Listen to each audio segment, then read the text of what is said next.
Afro Man. Danielle Brooks. George Lucas. The Adams County Sheriff's Department.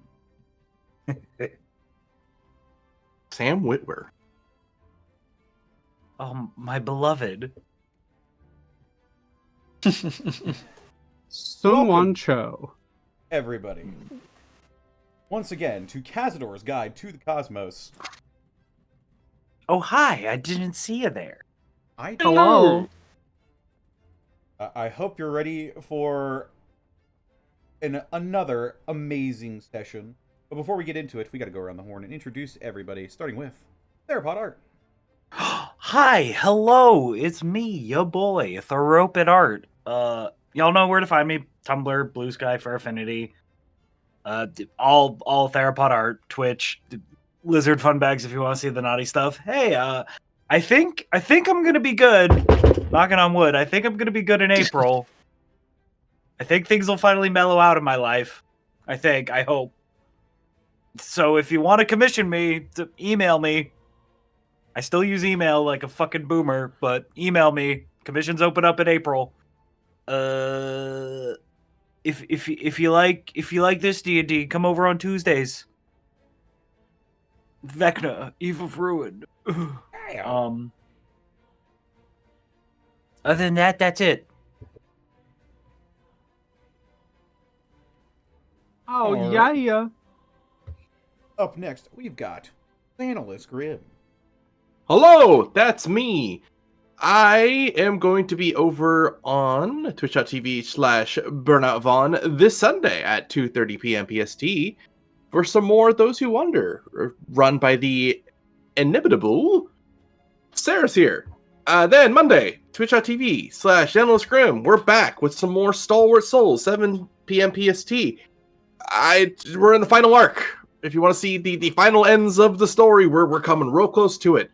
Then, Tuesday, as Thero mentioned, twitch.tv/DistortionDevil. We got some more Vecna Eve of Ruin. We're in Kryn, as Connor continues to try and get me not to metagame, because I'm freaking out every time we go to a cool settings that I love. Then, on Thursday, twitch.tv/MontyGlue at 7 p.m. PST. We've got some more Dungeon of the Mad Mage as we go to the final arc there as well. That's me. Oh, sorry. You checked everything out. I got up on my Blue Sky at XanillisGrimm. Now it's me. Yeah. Up next, we've got Theris. What are you up to? Hi, hello. You can find me all over the internet at Tixdixl, where I've got a lot of secret stuff happening that I can't talk about, but that's cool and that's fun.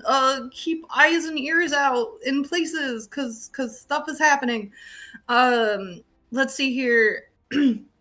Sunday, we've got, as Zan mentioned, big boss battle.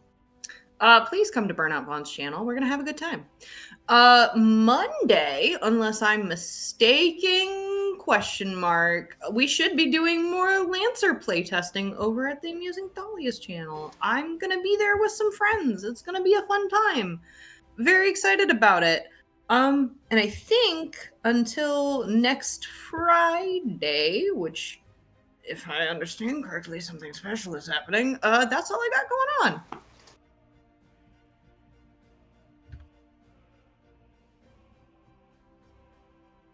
Thanks. Excellent. Thanks for having me. Yeah. Up next, we've got Citric King. Hello, I'm Cedric, and you can find me pretty much everywhere at Citric King, everywhere being mostly Blue Sky and then everything else. Pretty busy at the moment, but if you've picked up the newest campaign of the Unexpectables, the Fool's Guild, you've seen some of my later work, so yeah, that's kind of one of the things I've been busy with. But I remain busy, so I don't have much to announce as of yet. But I don't know, that might change soon. So that's pretty much me, which leads us to the one and only GM Leah. Hi, I'm the GM here. Leah, Thalia, Amusing Thalia, whatever it is you want to call me. On Fridays, you can find me here. On Sundays, you can find me at Burnout Vaughn's channel, where this weekend as mentioned, we're doing a boss fight. Very excited for that. And every other weekend, you can find me doing suits there. So if you like superhero content, that's on my channel, YouTube, and Twitch, and that's also there for you to find it. Saris is correct. We're doing Lancer combat tests on my channel we did one last week, and we're going to do another one this Monday. And I actually am considering halting my Thursday suits game for one more week to do another Lancer playtest there, but I need to ping my suits group about that. So maybe on that one. Other than that, you can find me streaming on my channel or hanging out on other people's streams, various other friends in the friend group. Otherwise, I already said otherwise. But that should be it for me. Thank you very much for having me here, and I'm very excited for next week as we return to our Lancer setting for Friday.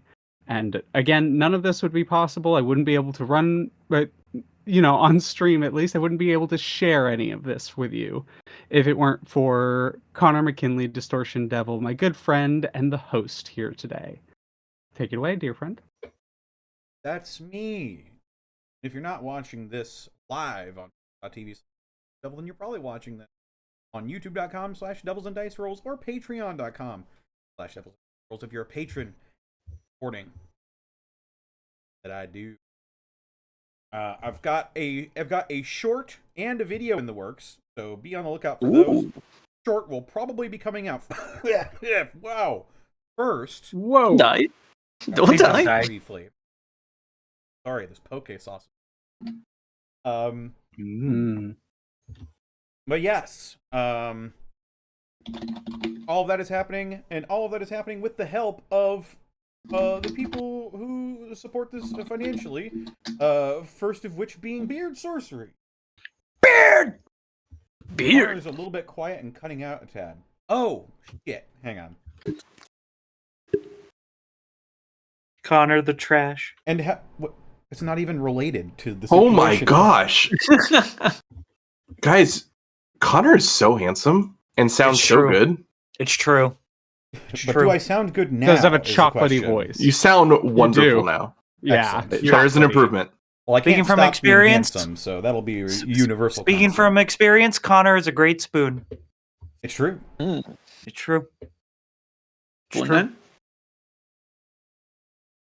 I do snore though. But yeah. Also check out. Wait. Yes, Beard Sorcery. Use code DistortionDevil. Save 10% when you shop online. Buh. Also, Bones Coffee Company. Same code, same savings. Yippee. Or Caffeine. And yeah, with that, actually, we've got a sub from Dice Ruler for 42 months. Hey. Hey. Hi, how are you? Hey. Well, with that, are we ready to get That should into be it. the session?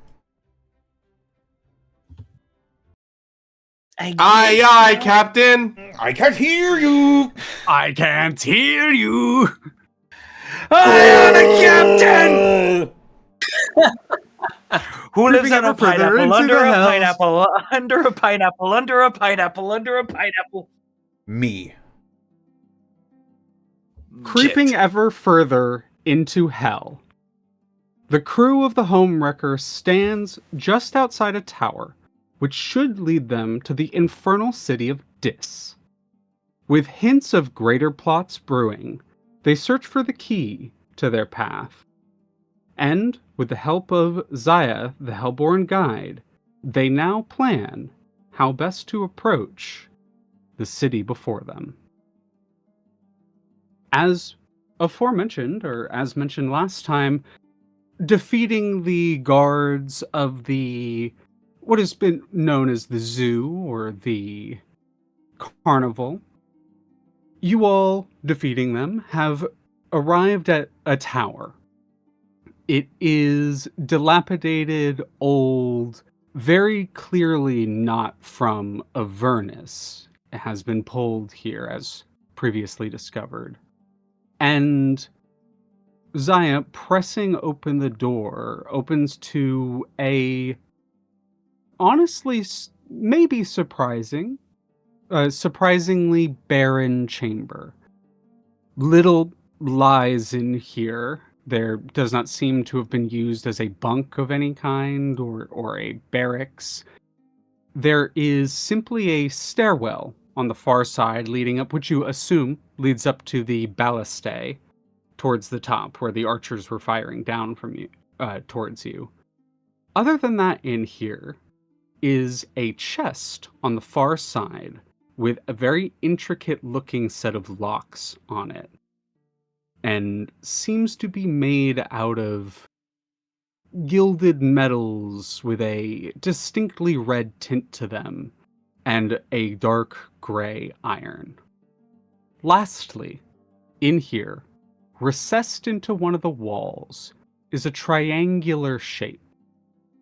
It is about 2 feet deep, and protruding from this indent in the wall is a series of complex-looking iron bars that bend and twist, almost like rods or pipes of a kind. And besides those things, the room seems surprisingly, as previously said, barren. As I described, this is the recess you see in the wall. That is currently not there. Somebody forgot to do this task in Among Us. What is Among Us? Don't worry about it. Oh, Overseer may need a nudge. And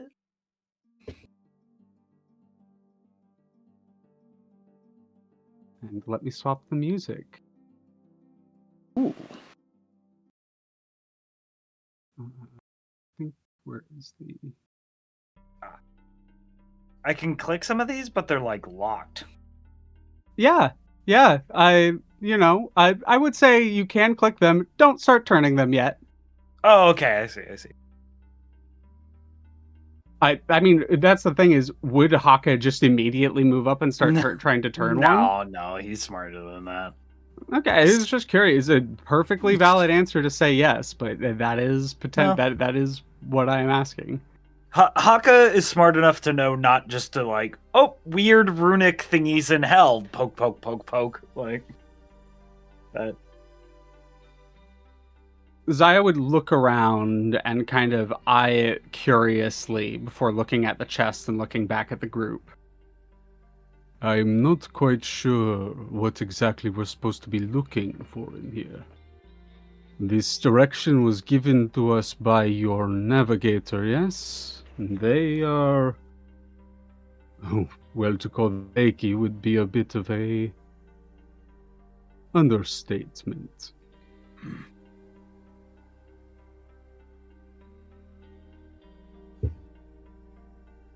I'll begin looking around. I suggest you do the same. What do you make of this assortment of lines? I will allow Rot, Xoruk, and Kazador to make Arcana checks. Kazador's yours is at disadvantage. Can I give Kazador guidance though? Sure. Yeah. Can I restore balance on my disadvantage? Yeah. I do that. Yeah, absolutely. It's a use of an ability. It's something you get to do. The universe is trying to impose disadvantage on me? I don't think so. Nuh-uh. That's a 36. Jesus. 36. Roll your d4. Something about this being Kazador's universe now. Kazador's guide to his universe. Roll that d4, Connor. We could You reach have more. We could He wants reach to see 40. that 40. You can do it. We could touch it. The Hakka dice. Oh, No, 38. It's only So close. it's only a 38. Only a 38. Not a stealth check, too. True. Because that is usually what gets the like really high numbers because of pass without trace. With I like to do it this way. With a 12, Xoruk, you're able to recognize complex planar sorcery of an extent. While maybe not explicitly familiar with certain aspects of it or the finer details of it, you recognize it. Rot, you recognize it for a different reason. While the design and construction are warped and changed and different from how you may recognize them previously, you still recognize certain aspects of the architecture, certain aspects of the carvings in the wall beside the triangular indent. This was likely at one point a door to Sigil that has been repurposed. For you, Kazador, you recognize somewhat similar to the way Rot recognizes it. This is a planar portal. According to what knowledge and research that you've done in the Hells, which is a decent amount, you know that it is nigh impossible to teleport or to access planar portals in deeper into the Hells beyond Avernus. Avernus is and it's still very difficult to get into Avernus, but it is the only one that you can just teleport into. Getting further than that on every layer requires finding explicit, rare, and difficult to obtain or arrive at planar portals. This, from construction, seems to have been a planar portal or a planar gate that has been repurposed with infernal magic to serve as ostensibly one of those backdoor permanent portals into Dis, you assume. With a 36, you can figure out a few aspects to it.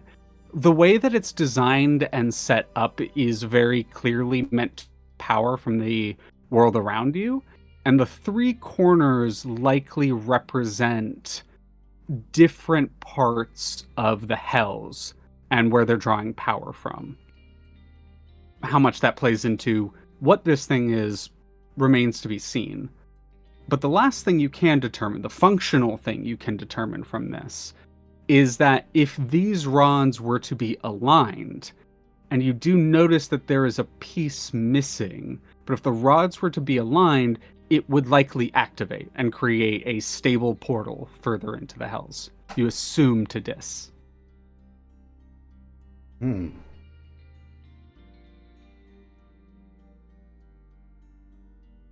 Now this is a curiosity.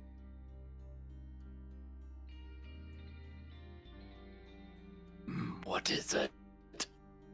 I believe, if my intuition and my facts are correct, if we can reassemble this device, I suppose, it should open a stable portal. And that portal should lead us deeper. It was originally meant to go into Sigil, wasn't it? I can only imagine. Well, it looks like your navigator was actually useful for once.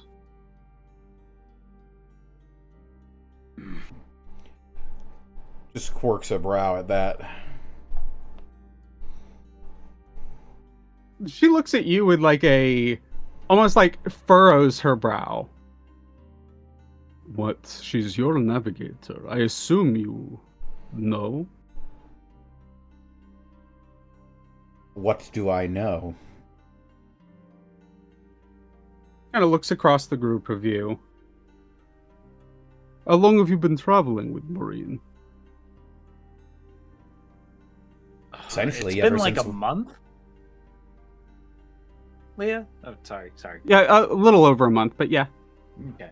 Essentially, since we've been here. Out here in the Astral Sea and beyond. Ever since we left Toril. And I take it you have not interacted with many others who know her, then? We've had a few interactions. Do you know the reputation she carries in the Spelljammer communities, on the ships that travel the seas? I assume you're going to tell me. If you wish it. If you wish to remain ignorant, it is your decision. He just folds his arms in front of his chest and waits for an explanation. She gives a little bit of a half sigh. I did not think I would have to be the one to break it to you, but I'm happy to do so. She's Fleetbreaker. That is the title given to her by what survivors from her last crew, community. She's known as Bad Luck. She sold out her last captain. I don't know if you know this, but I have been speaking with her. She's been burning through her contacts.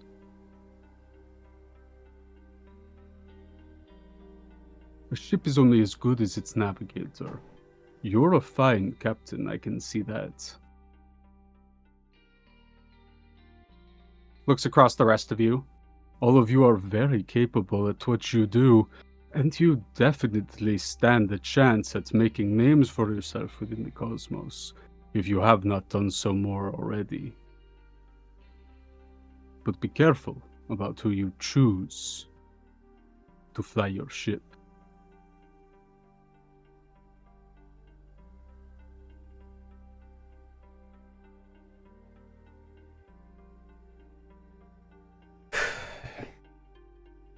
Look at where we're standing.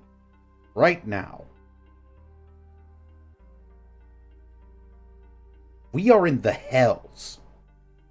How much more wrong could we be steered?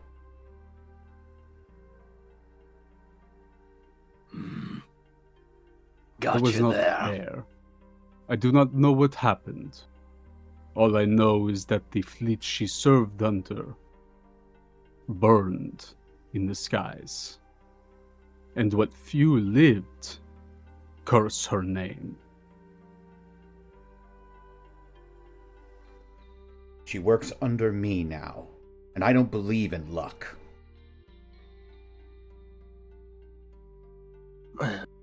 With respect, there's only so much we can do without her being here in regards to this.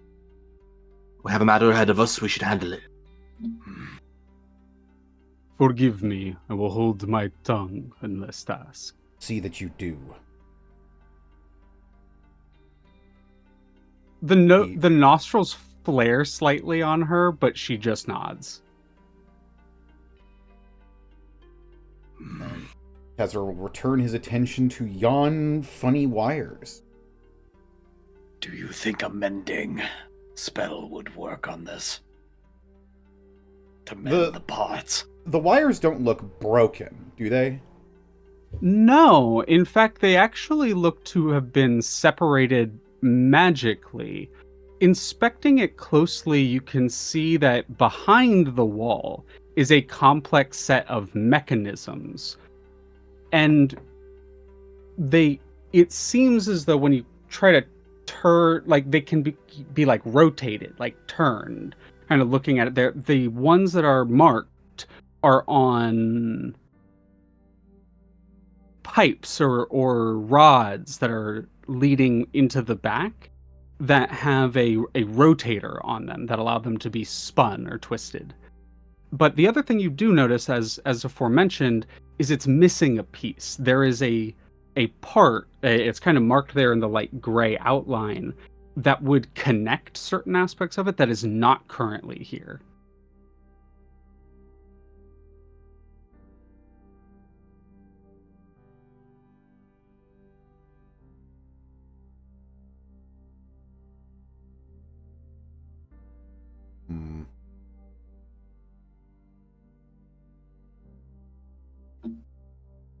So it looks like if I like assert my magical will over this device, I could manipulate it somehow. You can do it with a magical will. You also think you could literally physically turn them. I will say, if anyone wants to turn one of the marked things, you can click on it, and a blue circle should appear, allowing you to rotate it. Okay. So that is how this functions. It will be one at a time, because when you turn it, something else happens on the board. Okay, I will. I So can if only anyone would click like to, few of them. you shouldn't be able to click all of them. Yeah. But it can be The ones we can turn are toolbar. the ones with the lights on them, right? The color that dots. should have markers over them. Yes. Yeah, I can click a few of them, not all of them. I see. Things got changed. I will fix that. That's a weird thing from the way the tokens got moved. I will fix that.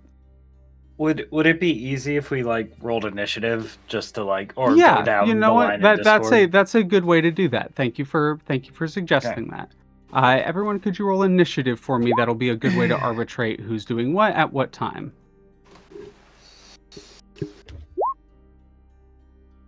I mean, it's not combat. It's just initiative for the order of things. Kazador is smart. He's looking at it before taking a decision. That's why he's going last. He's taking a long pause. Doing a heckin' thing. Xoruk is just going for it. You can also look around, as has been mentioned. It should be able to interact with all of them, by the way. There are potentially other ways to interact with this. It isn't just turning them. You could ask questions. You could see if you can figure out certain aspects of things.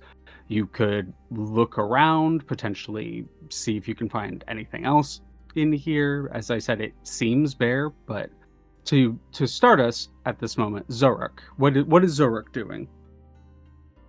Xoruk will attempt to turn this piece. That piece? Okay. When you turn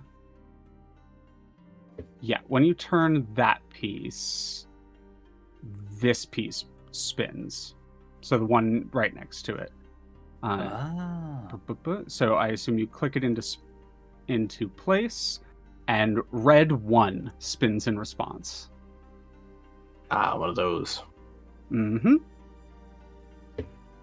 It would appear that whenever we try to manipulate one piece, another piece also moves. I was trying so hard to use a different word. So one piece is real. That's Xoruk's go. I'm fucking dying over here a little bit. Scoop. All right. Rot. Seeing that, do I see any other reaction as if moving this would be triggering an alarm spell or something like that? Roll a perception check. I can do detect magic. Yes, if you'd like to do detect magic, you can also add that to it. Yeah, I'm going to be doing detect magic, so down that slot. And perception, right? Yep, perception. Because the detect magic is to give you the magical vision. Perception is to notice anything that would be useful beyond just what you would immediately notice. That is a 19. 19. Looking at this, there is an absolute butt ton of transmutation and conjuration magic that has been placed into this wall. It is extremely clear that the level of magic that's happening here is complex beyond most arcanists' understanding. You do not think that it would be possible to magically weave an alarm or something into this without affecting it in some other way. However, you do look around the room and can't help but spot the chest due to the glowing aura around you. The chest is simply placed against the wall at the floor. It's not on anything, but it is a very large chest, and it has a relatively powerful abjuration aura coming off of it. Makes sense given that Rot is specifically looking for abjuration for alarm. Mm-hmm. Mm-hmm. So They you are do looking almost for- like notice traces of the magic, which causes you to turn and see the chest. Yeah, Rod is looking at the puzzle for a moment, and then they trail their side across the room to the chest. Well, on the good news, doesn't seem that the gate here is rigged for an alarm. That chest over there, on the other hand, very much looks like it. Might be better to avoid it. And looks at Kazador. Unless you feel like dispel it, there might be something useful there.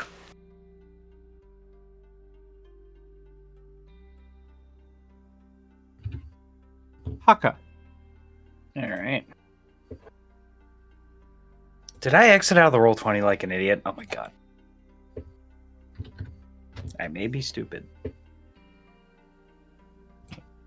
That one, my But you're friend. also hot. One second. Wait, nope. I did not exit out. God.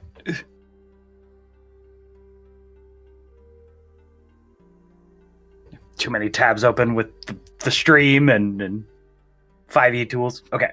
I'm gonna move.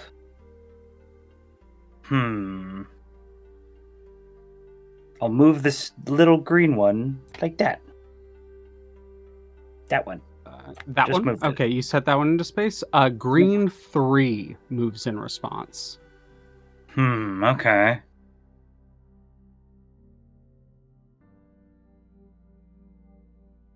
Zan, one last thing that I forgot to mention. When you turned your Xoruk, when you turned yours, black 2, black 1 also moves. So red one and black one moved when I turned black 2. Correct. Okay. When you Hakka, when you move green 2, green 3 moves. Okay, so green 3 moves green 2. Okay. Green Vex. 3, green 2. Alright. I'm inclined to move this one. Purple 2 or purple 1? I just turned it. Okay. Yeah, you move purple 1, purple 2 moves in response. Ra and Hakka, as you're moving in to turn it, Hakka, and Ra also, I think you notice it but don't see specifics because you turn away to go look at the chest. But Hakka, you notice that on the ones that you're turning, it seems as though infernal runes have been carved in, almost like labels have been put on these in order to help the actual fiends themselves. Seems like they were having trouble at some point. And that is what all the red, purple, black, like that's what those markings are, actually like little scratches put in an infernal to assist them. Why would you design a door lock like this? It's so annoying. Probably to buy time, Zaya speaks up.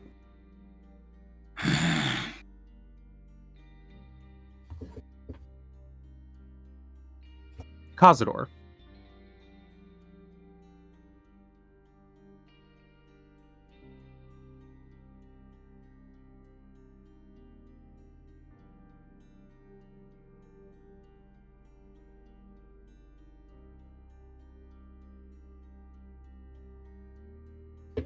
Connor? Connor? Sorry, give me a moment. Can switch to someone else. Yeah, you're all good, you're all good. All right, yeah. Kazador to back to Xoruk. Go ahead.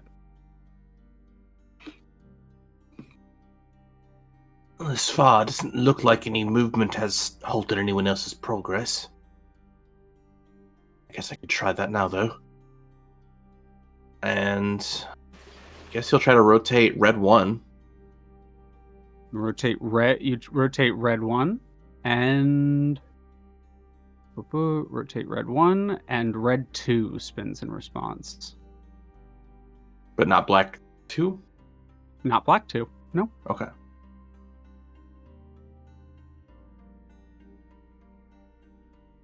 Sorry, keeping things moving. Rot. Mm-hmm.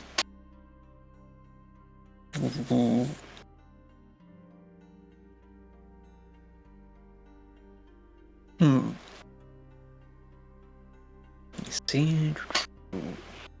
What is going to try and one is locked. This one. And they have numbers, yes. But we'll try to turn green 2 to the right. Green 2. Green 2 is already in place. You're going to still move it? Oh, it's in place? Then... Yeah, green 2 is moved by Hakka in place, and it spun green 3. Mm-hmm. Then in turn, let me turn green 3... Yeah, to the right. Turn green 3 to the... Turn green 3? Green 3 slides into place, and blue 2 spins.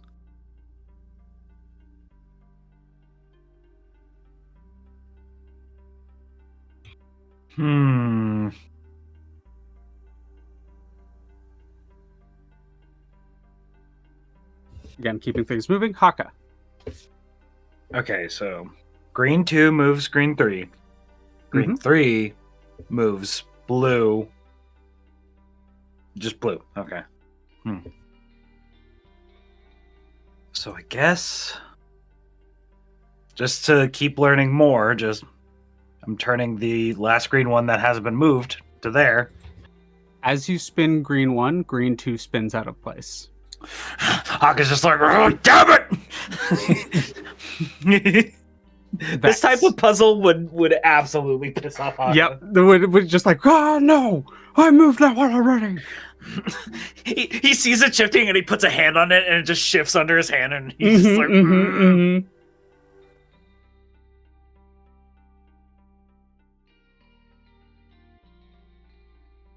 Vex.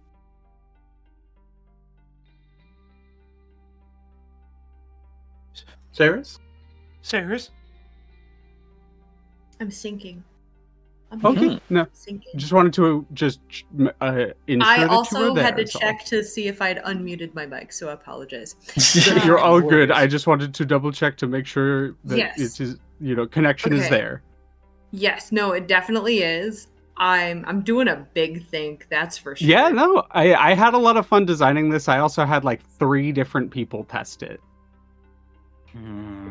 One person figured it out, one person brute forced it, and one person got it eventually. I'm gonna try, just out of sheer curiosity, because I know that these two are linked. The 2 purples are linked. You move purple 2, blue 2 spins in response.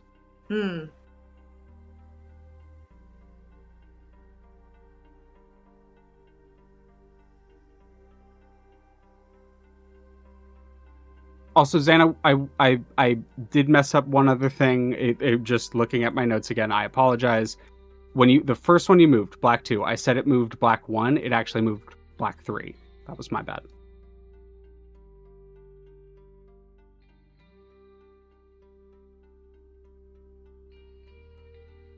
All right. Vex, moving to Kazador, are you here? If I don't hear from you shortly, I will just move on to Xoruk to keep things moving. I think that's a safe bet. Xoruk. Xoruk will try to move red 3. Move red. You move red 3. Yeah. Red 3 slides into place.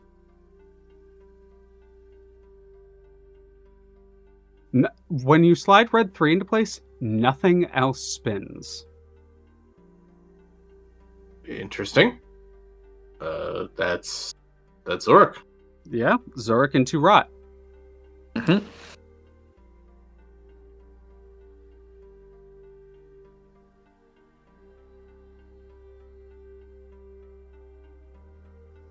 What will spin black 1 to the right? You spin black 1 into place, and black 2 spins out of place.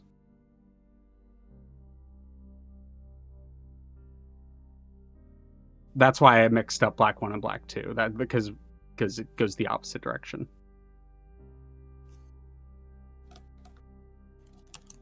All right, Rot to Hakka. Oop, I was muted. I'm gonna try to move the blue one at the bottom back into position, hopefully moving the one You it spin the- misplaced. You spin the blue one, you spin blue 2 into place. As you spin blue 2 into place, red 3 spins. I'm gonna cast telekinesis the second it starts moving to keep it in place. It is beyond the strength of telekinesis. Bullshit! It is actually physically beyond the strength of telekinesis. All right. I'll let you keep the spell slot. You fight with it for a bit, but I'll let you keep the spell. Thank you. I was ready to brute force it.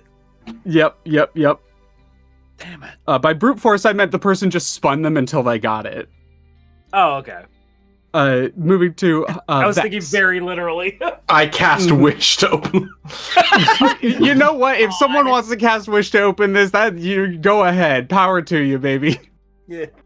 What a The only one waste of a capable. wish spell. All I think right. the only one capable would be Kazador, and I don't know if Connor chose Wish.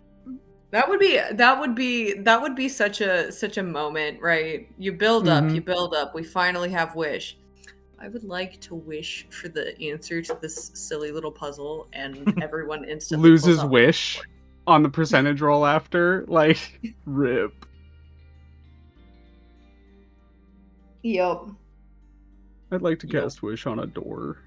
I'd like to cast wish on a door. God. That right. is 100% followed by the sound of a door slamming. Yep. But it's not the same door. No, that's a real door. Mm-hmm. Just boom. Anyways, All thanks right. for coming out to the session today. All right, I'm gonna try something. Yep. I'm gonna. Would find the path give me an answer, Leah? You know, I would say yeah, actually. I don't have it prepped though, and it's not a ritual cast spell, so I can't choose it. You spin black 2, black 1, or red 1, and black 3 spin. What the Once- fuck?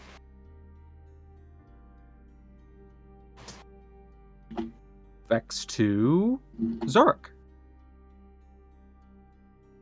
All right. Xoruk is going to move red 1 again. Red 1, red 2 spin. Red 1 clicks into place, red 2 spins.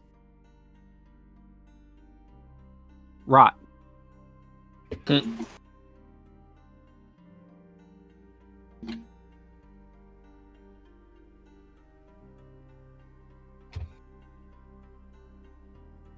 Rot is going to spin yellow 1. Yellow 1. When you spin yellow 1, pink 1 spins.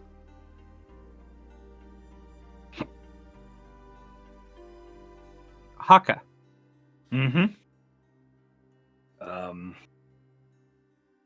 Okay. I don't think we've spun this one. I'm gonna try this yellow one. What does that do? I just spun it. Oh, you just did? Spun, yeah. Rot just spun yellow 1. It spun pink 1 in response. Pink 1. No, the I don't mean yellow one literally. I was like this one like Oh, okay. This guy. Sorry, I meant. Who's on first? Yeah. That is yellow one right here. Oh, I just spun it back into place. Yeah, it was in place. Yeah. It was. It looked. It looked like It might have that been to me. It might have been slightly askew. That might have also been an update thing because it got put into place on. Oh, it looked completely out of place for me. So okay, never mind. Yeah, just go again. Just go again. Yeah. Yeah, it looks like Roll20 is having some lag issues today. Oh, perfect. I'll go up top here. Orange. I don't know what number orange that is, but that is orange 1, spins 2. Also, Zan, thank you for figuring out the number labeling for this, because that helped me out immensely putting this together. Yeah, so when you spin, I'm back. Yeah, when you spin orange 1, orange 2 spins in response. Hello, Kazador, would you like to go? Kazador, I can't make any sense of this.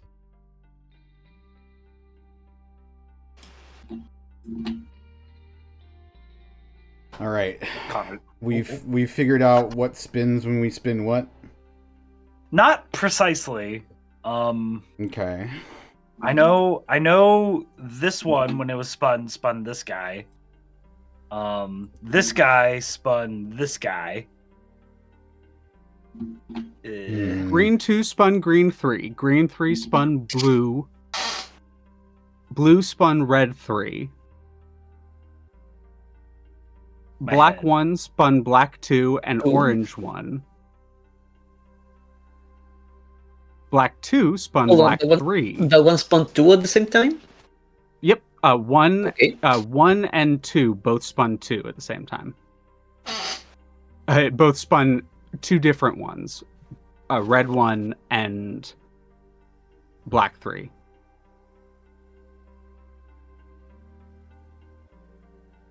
Kazador, because you're just getting back, and Kazador is very intelligent and logical, would you make an intelligence check for me, Connor, as Kazador?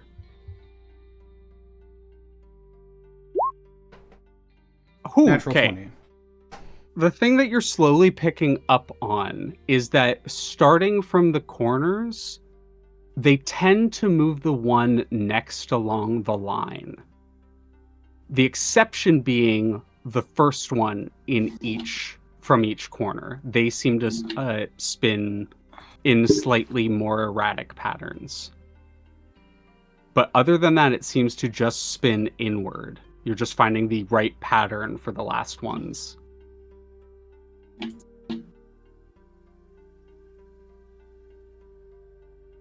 But the outliers are the first ones, black 1, 2, and 3.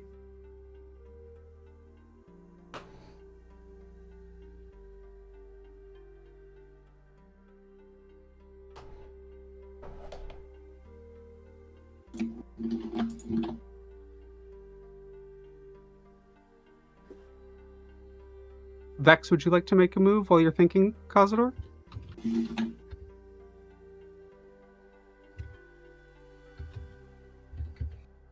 Okay, so I saw this one earlier. I'm not going to move it just yet. I want to ask a question. I saw this one earlier move. Yes. That one moved when black 2 moved. When black 2 was spun, black 3 spun. Has this one been spun before by somebody else? Black 3? No. Okay. Great. When you spin black 3, green 1 and yellow 1 both spin out of place. Boo.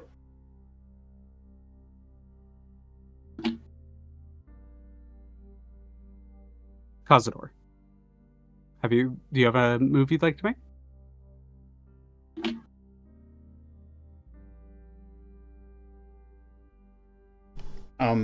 This piece right here, is this red 3? Red 3, yes. Okay. And that one has moved when blue has moved and when red 2 has moved. Well, both of them are out of place. I guess I will spin red 3. You spin red 3 into place. It clicks into place and nothing else spins when you click red 3 into place. Oh. Xoruk. Okay. Xoruk is going to attempt to. Is this one have a? Is this red 3? Red 2. That's red 2. Red 2. Oh, sorry. Okay, yeah. So they'll try to spin red 2. You click red 2 into place. Red 3 spins. God. Moving to Rot.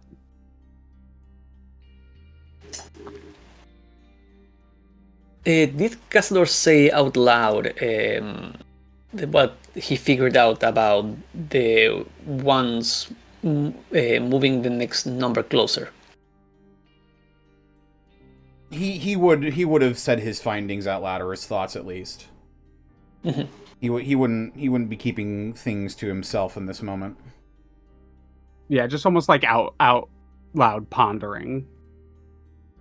I think the quickest way to figure this out would be, let's make sure the ones on the corners are set. Once we have that, we can move them spirally inwards. The closest to the center seem to not move anything else, so we have to make sure we go from the outside in.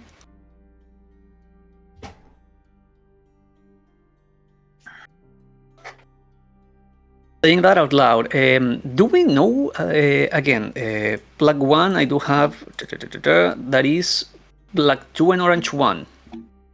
Yep, black 2 and orange 1, and both black 1 and black 2 are in place right now, actually. Actually, you actually notice that just literally, with Vex's last move, all 3 of the outside ones are in place. Wonderful. Just to double check, is green 1 in place, or am I... Green 1 is not in place. That's a lag thing. Then I click it in place. You click it in place, green 2 spins. Oh. Moving to Hakka. Did green 2 on my screen does not look... Yeah, it's not attached when it got spun when green 1 spun. Do you put green 2 into place? No. I'm gonna... Thinking about how, there's other reactions and stuff, I'm gonna hit this guy. Yep, you move orange 2 into place, and pink 1 spins. But it wasn't in place already, so works out. Ah, damn. Hakka. Hakka into Vex. Okay.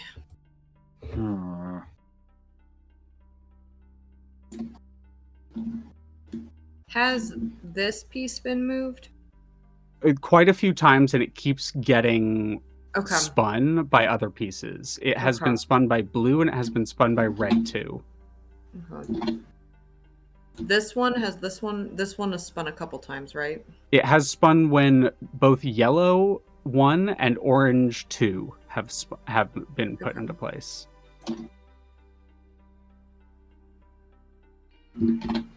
Yellow 1 moves pink 1, so if you want to do that, that might click both of them at once.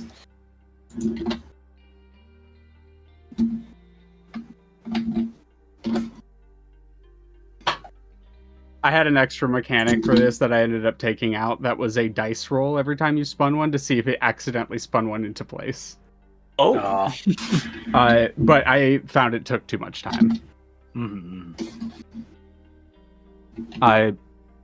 What do you do, Vex? I just did it. Oh, you put yellow into place? Okay, yeah. Yellow. When you spin yellow into place, pink spins randomly. For the sake of that one random thing, just mentioning it, Hakka, can you roll me a d8? Oh, God. Oh, fuck. Shit. 2. No, it just spins randomly. Okay. Also, It's all Xan, good. your background noise. Oh, sorry. You're all good. It's all good. Just warning. Kazador. I mean, if the other red clicked into place, and the central one doesn't move, I guess I will turn red 3 again. Red 3 you turn red 3 again. Red 3 locks into place. Nothing else spins. Pink 1 and green 2 are still out of place, and it is Xoruk, you're up. Right. Sorry. Pink 1, green 2.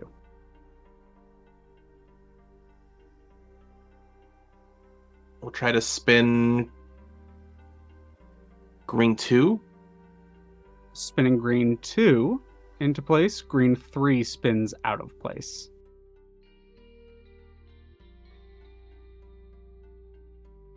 Rot. Rot moves pink 1. Pink 1. You move pink 1. Red 3 spins out of place. We're almost done. Yep. Hakka? Kazador falls to his knees. Yeah. Hakka's Hakka's also moved red 3 a couple times now. Hakka? Rod looks at you and points to green 3.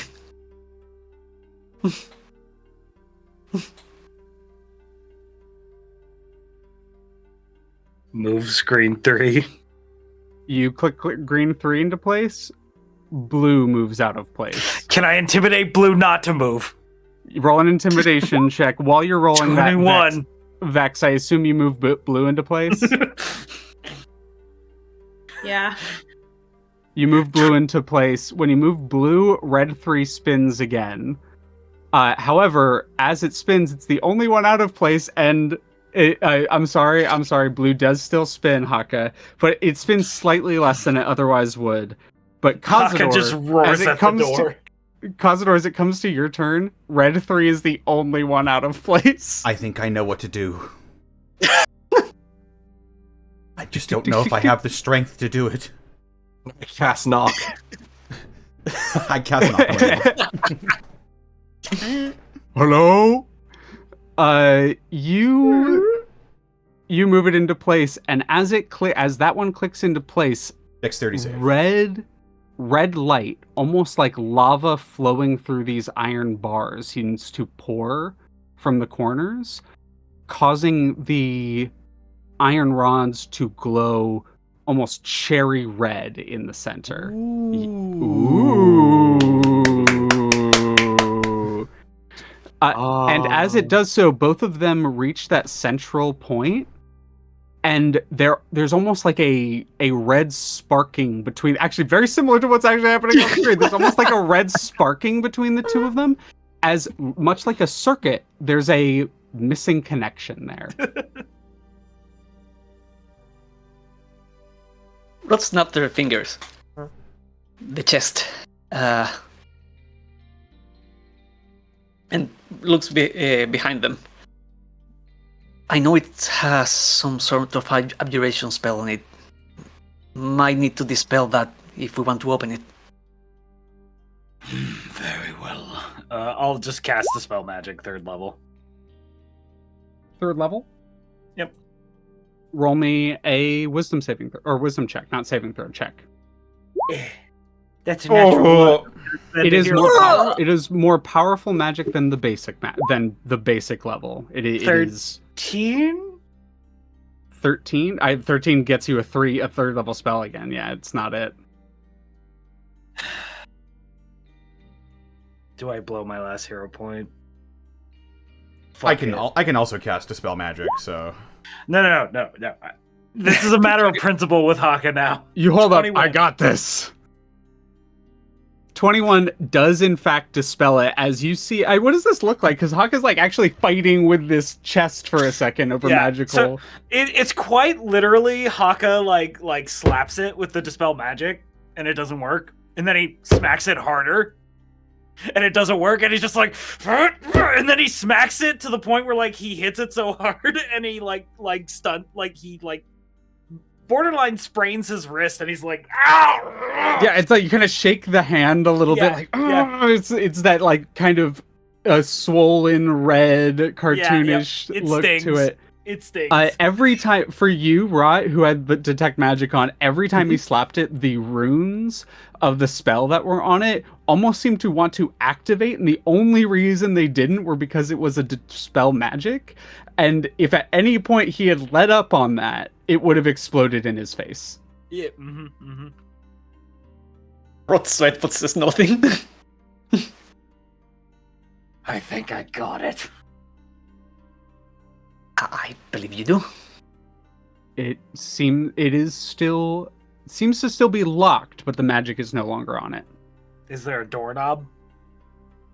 It is a very intricate set of locks on the front. There does not seem to be a knob of some kind.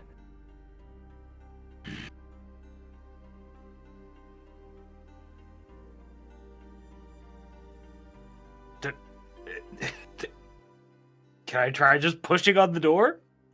It's not it's a chest. Oh. I open it then. Sorry. I thought this was on a door.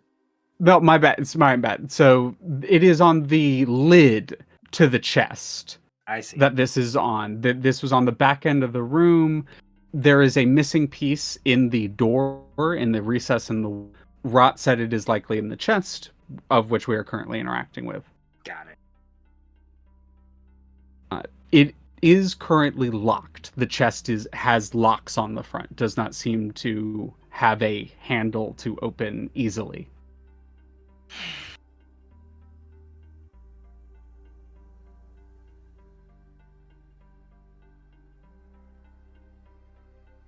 Hakka just looks to the group. Kicks the chest. Bites it. Not really. You need help?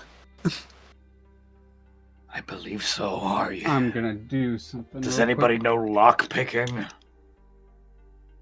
While y'all have been interacting with the puzzle, Hakka, Rot, you both noticed that at some point Zaya had stepped out.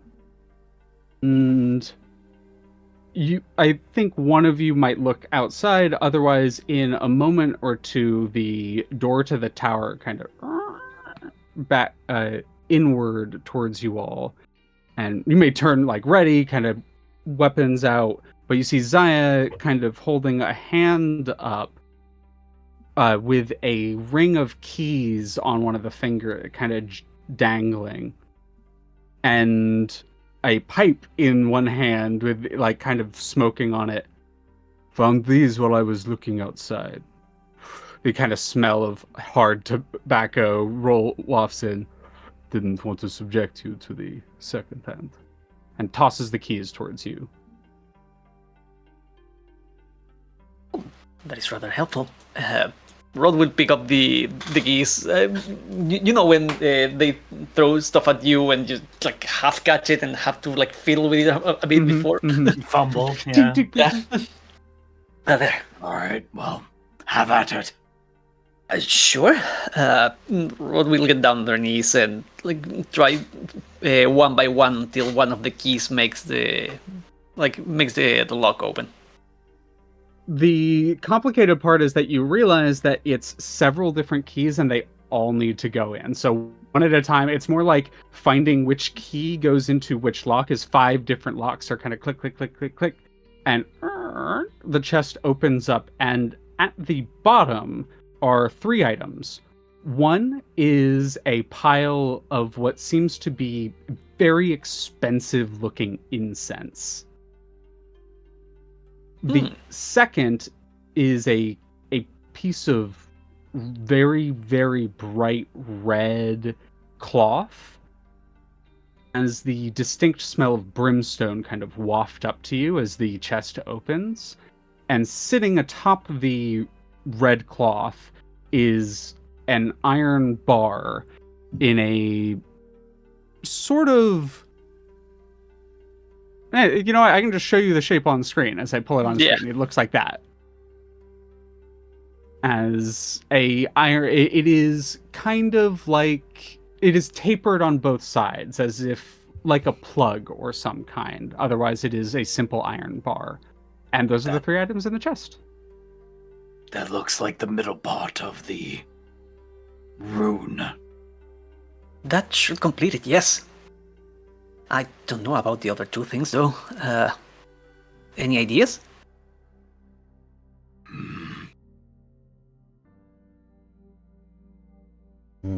I don't know. Hakka, I think you would recognize expensive incense. Okay, yeah, well, yeah. Not like I would recognize their incense. I don't know what their purpose is, but Well, those I are think incense.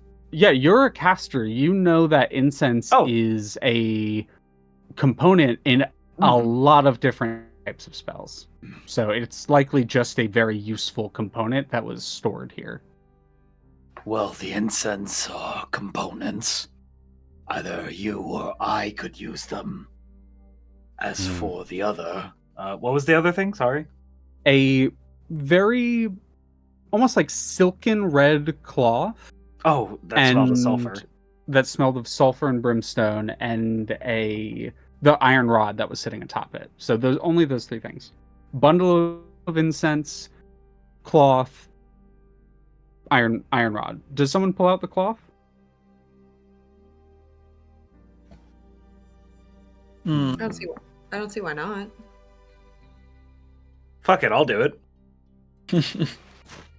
A sort of opulent, it's somewhat simple and understated, but it is very clearly of extremely high quality make and high quality silk, and has a soft bit of red fur at the neck. It is a cloak of some kind. Smells distinctly of sulfur. Well, I don't really have need of another cloak. Bonus action, I billow my cloak. would any of you care for such a item? As Hakka holds out the cloak. What does it look like? It's is- silk with like a fur trim. Reddish silk with a red fur trim. The crafts person in me is dying a little inside.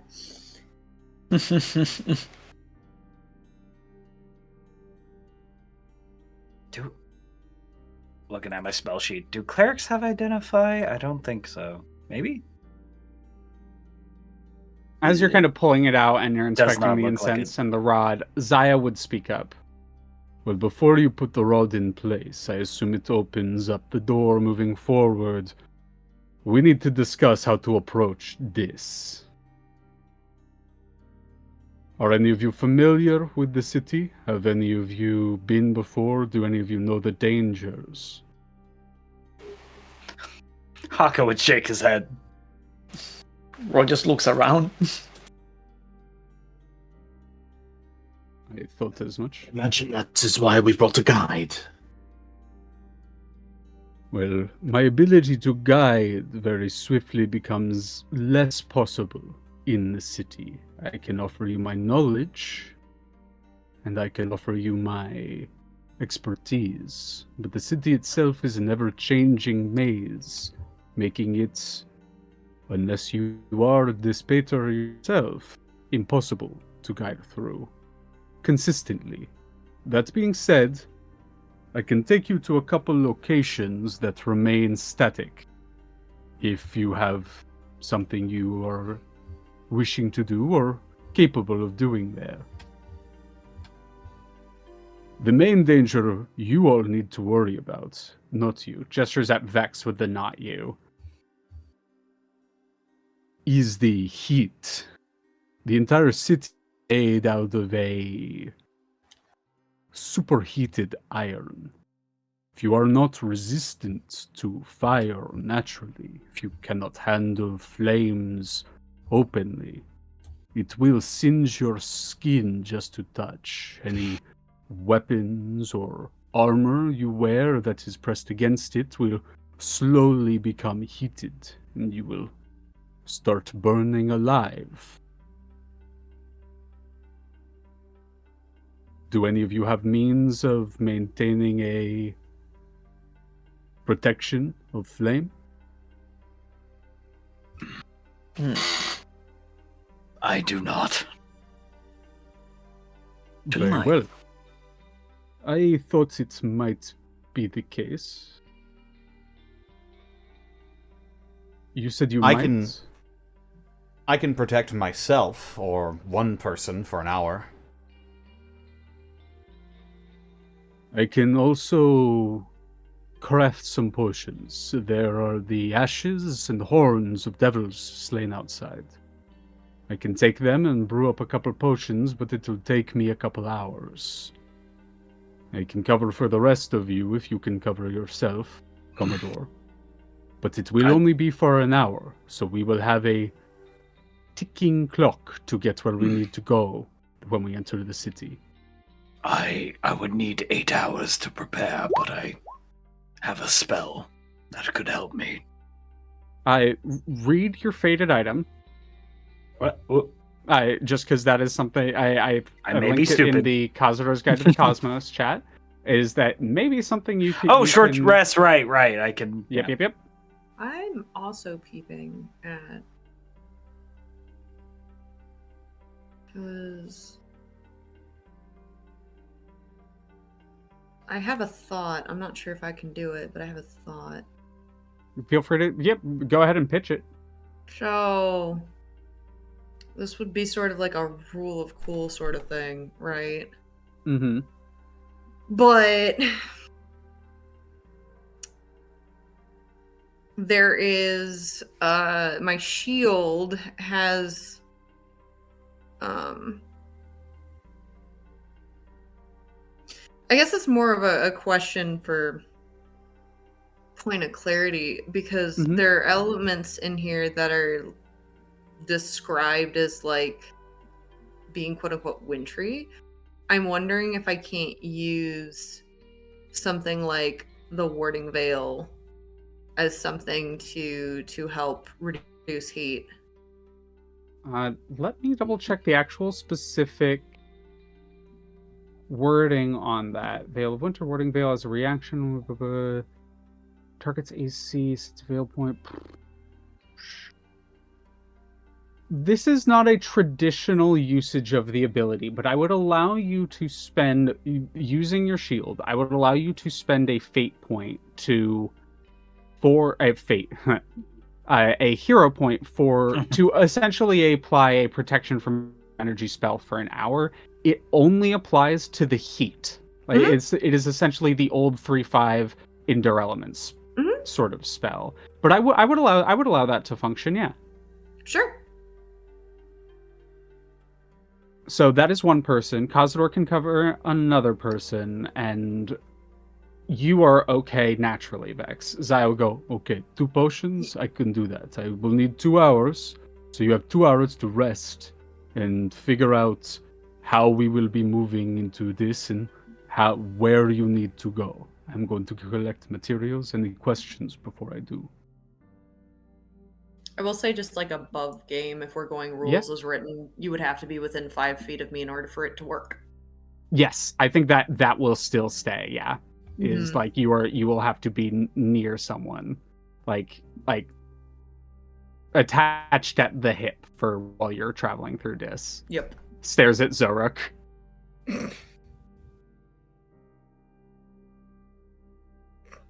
I mean, they would offer it. Mm-hmm. Xoruk will happily take it. Well, don't apply it now. I will need to, finish my brewing. But in the meantime, maybe patch a wound or 2 from the fight. I will be back.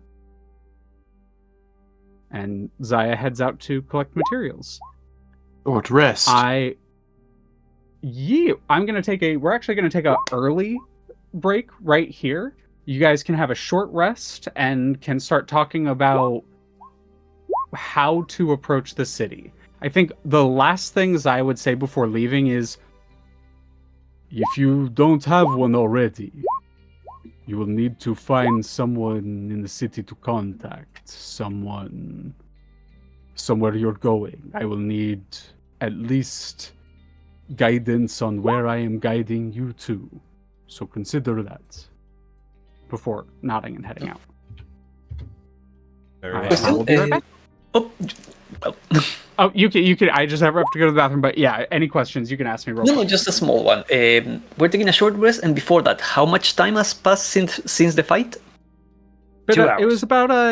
It was about a half hour, and then you're taking a couple hours short rest. So your guy will unfortunately wither. I think. I think he's only an hour. Yeah. Alrighty. One day you'll get to use him. No, it's fine.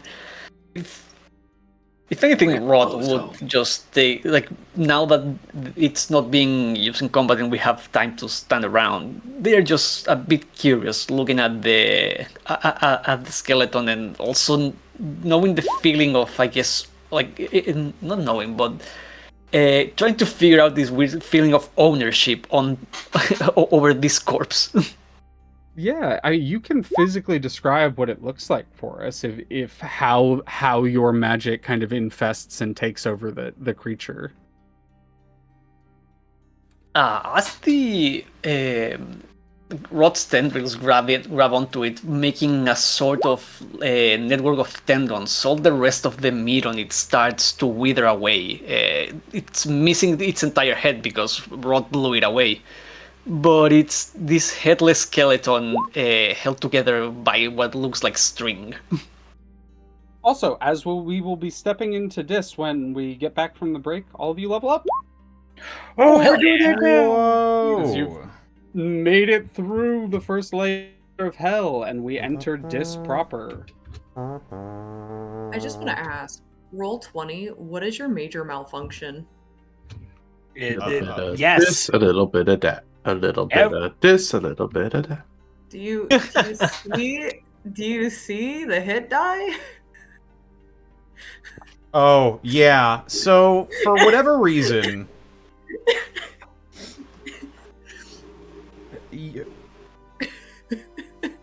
So I find this happens with paladins mostly.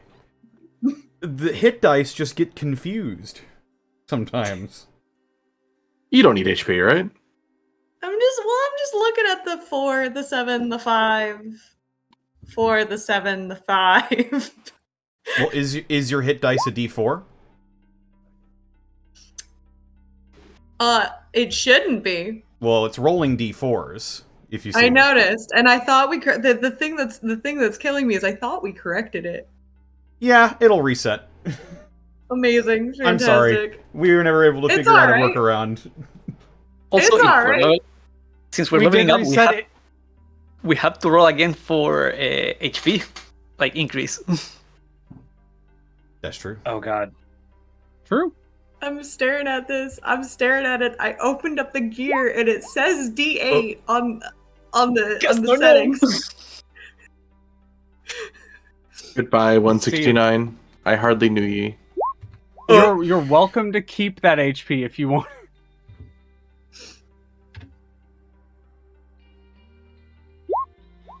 Ugh.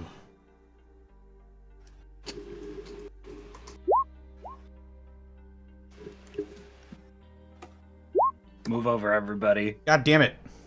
I got.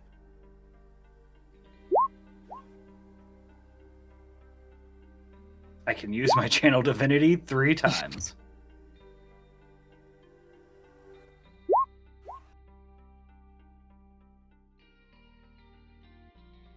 So yeah, Sarah, you can roll D10s instead. I was trying to set it on your Oh, yeah. Sorry about that. 7 on the health increase. You're good. I just, like I said, it was really weird because like on my thing it said D4 and then I opened up the gear of the sheet and it said D10. So now I'm just staring at roll 20, which is why I made the comment of the roll 20. What is your major malfunction? Because what? Hello? Yeah. Roll So, 20 yeah. is just a malfunction. And when I got knocked down 2 points in Constitution, I forgot to ask, does that impact my overall health? Yes, that would. Okay. So it would be 1 HP per level that you would have lost there. Good to know. I'm not upset, by the way. It's really not a big deal. I mean, yeah, you could re-roll those hit dice, like absolutely. Like you're not. I'm not letting you. Like, you don't have to be stuck with that.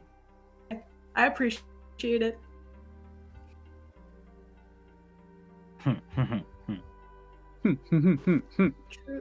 Truly befuddled, truly bewildered.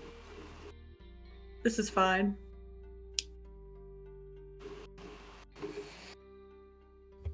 All right. Any last questions before we move on from here? Before we roll back in? I'm all leveled up. All righty. Me too. I just need to up my base HP, and then I'm good. Just gotta move some spells around. Did you use the restroom, Leah? Yeah. Okay. I'm trying to get better at doing it subtly throughout things so that I don't interrupt as much. But yes, I did. I am ready to go. I appreciate your flexibility, patience, and dealing with Roll20. I'm good. Alrighty.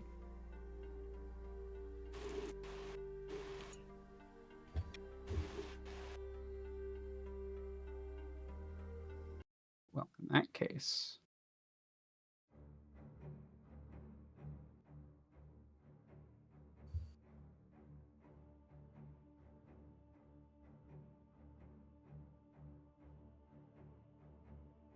Everyone good to go? Does anyone need any more time?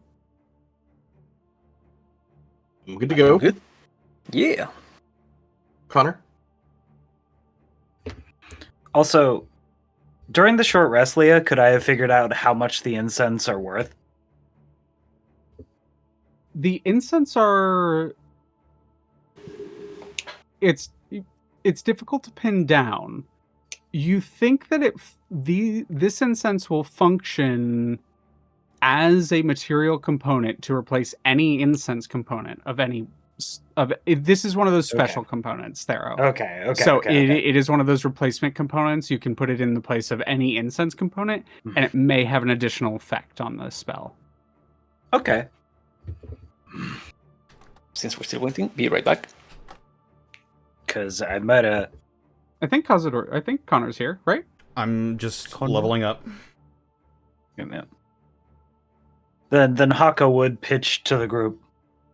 I could use this incense for a divination or a legend lore spell. What do you all think?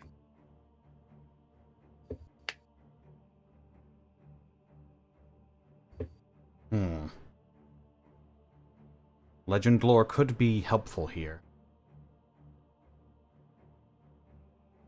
With legend lore, we have to be specific. A person, place, or object.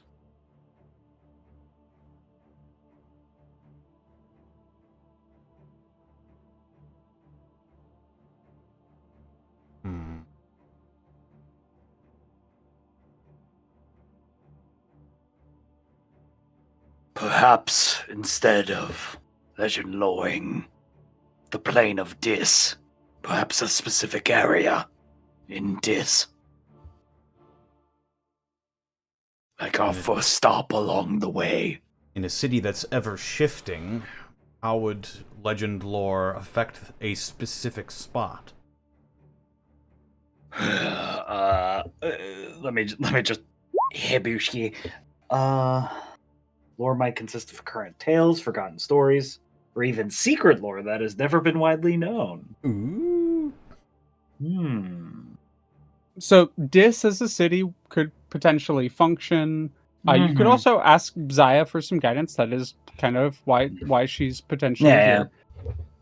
Yeah, Hakka's. We could keep the incense for a later arc. Like it's just Hakka just is like, we have incense, we can use it. So.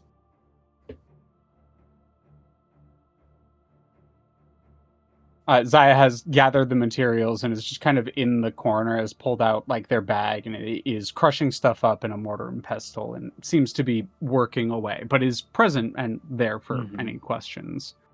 Would just kind of once over, I'm happy to answer, but I will need to know where I'm guiding you to, or who I'm guiding you to.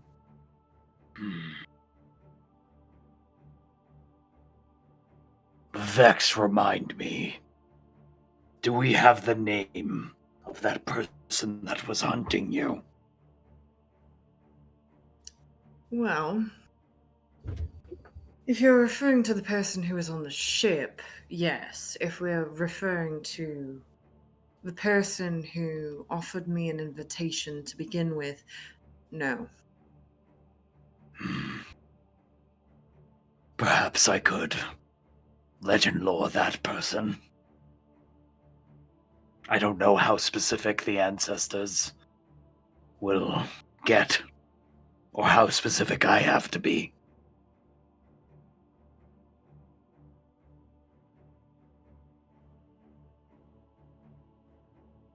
Do we think that this is the best usage of our spell and our resources? It's why I'm asking the group. After We all, have- we don't. I'm so sorry. We just got the components, so saving it for a later day is not stupid, I guess. The only thing that I would challenge in sort of our methods here and our aims and our foci. Do we truly want to focus on the person who sent me the letter, or do we want to focus on the mission that we were sent here in the first place?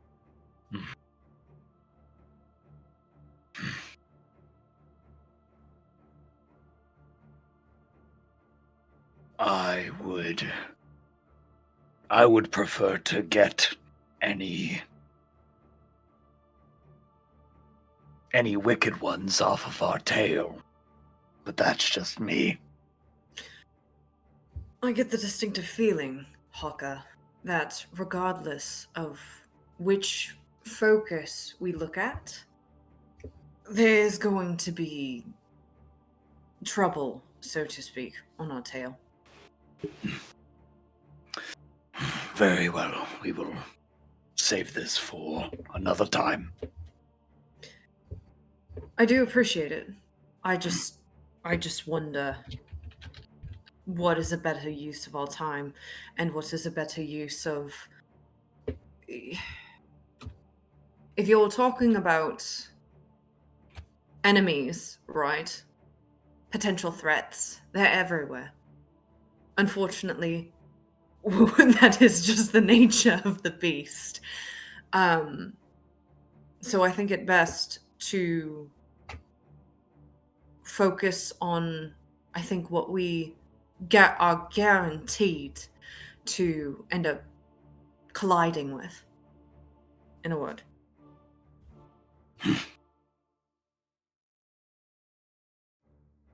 Very well.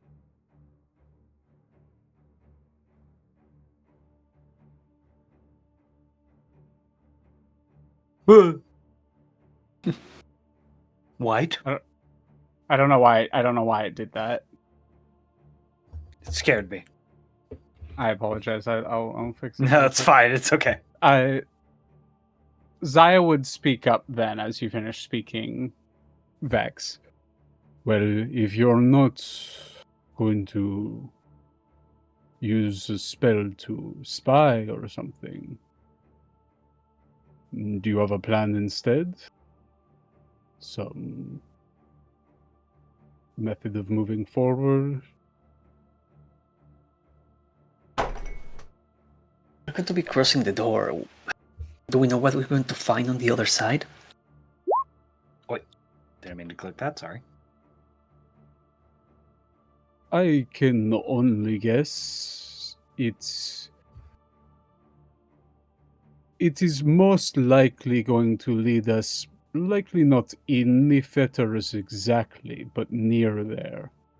It is one of the largest areas of trade and the closest thing to a commercial district that this has. So, I don't know, but if I had to guess there, and from there I can lead you. The Fetters is... It's a... What was that term you once said, Hakka? Hive of scum and villainy, yes. But it is not exactly a pleasant place to be. Also known as the Petitioner's District. It is, if you do not have someone to speak to, if you do not have a contact, if you do not have a method of making friends in the city, you will likely need to make a deal with someone in the Petitioner's District to operate normally.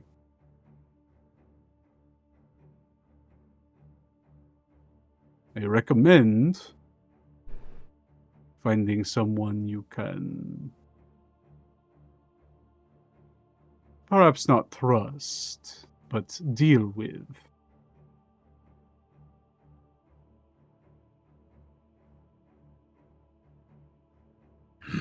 Unless you have another option.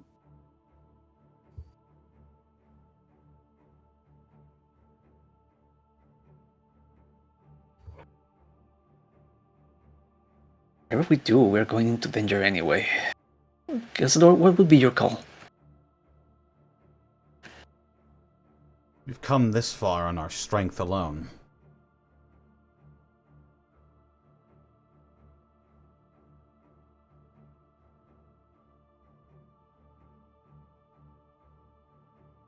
If it's a matter of safety, I think I have enough power now where that won't matter too much. He sort of looks down at his hand that is sort of pulsing with this copper-colored magic.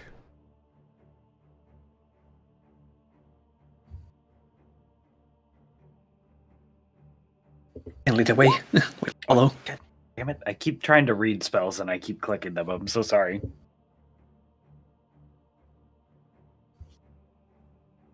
Are we ready? Rod nods. Captain. Xoruk.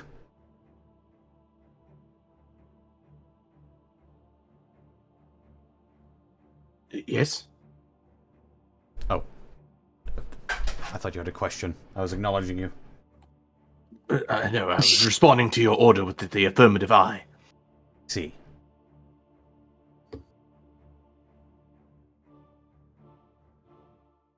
Looks to Vex and just nods.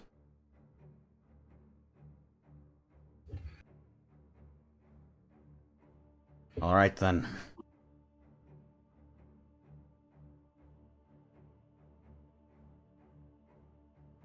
Go. Deeper down. Well, I would love to feel free to place it, but do we know where we're going yet?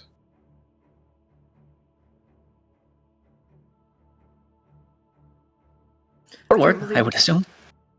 Well, I don't believe we have a set destination. However, and there's a point where Vex sort of looks to Kazador. I had a thought. So at this point, we haven't used it yet.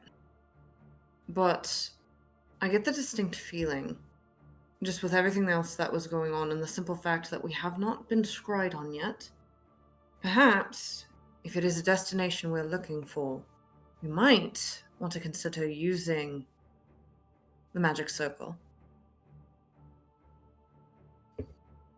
I know we were hesitant before, but it hasn't done anything.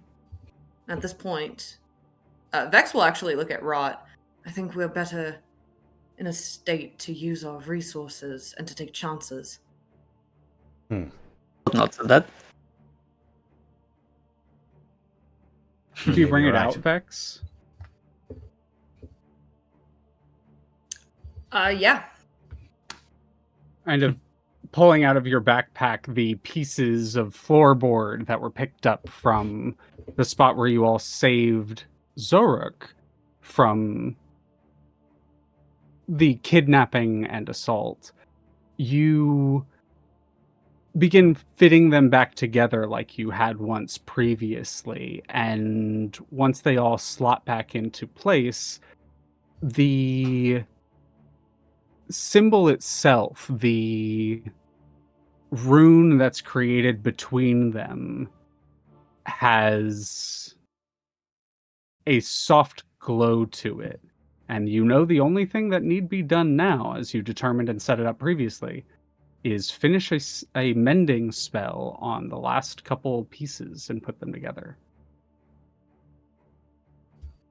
Kazador, do you do so? Yeah.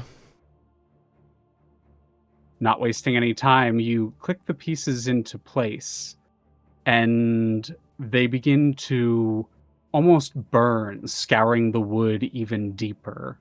A copper rune in the center glows with a infernal magic, and sorry, I just got to get into a very specific mindset for this voice and character. As a burst of flame erupts over the top of the symbol, and in the flame, this character appears. You may need to bump over here. I don't know if it's updating, but so that everyone can see this. Art by Aqua Muse, Aqua Sylph. Everywhere. Thank you so much for doing this. It's Aqua. And Zart. as the flames erupt and this figure kind of appears, they're not like looking up at you. They have the glasses on the end of their nose as they're looking down at something. Hello, Lilith. One moment. Yes, okay, I'll be right with you. Can I put you on hold?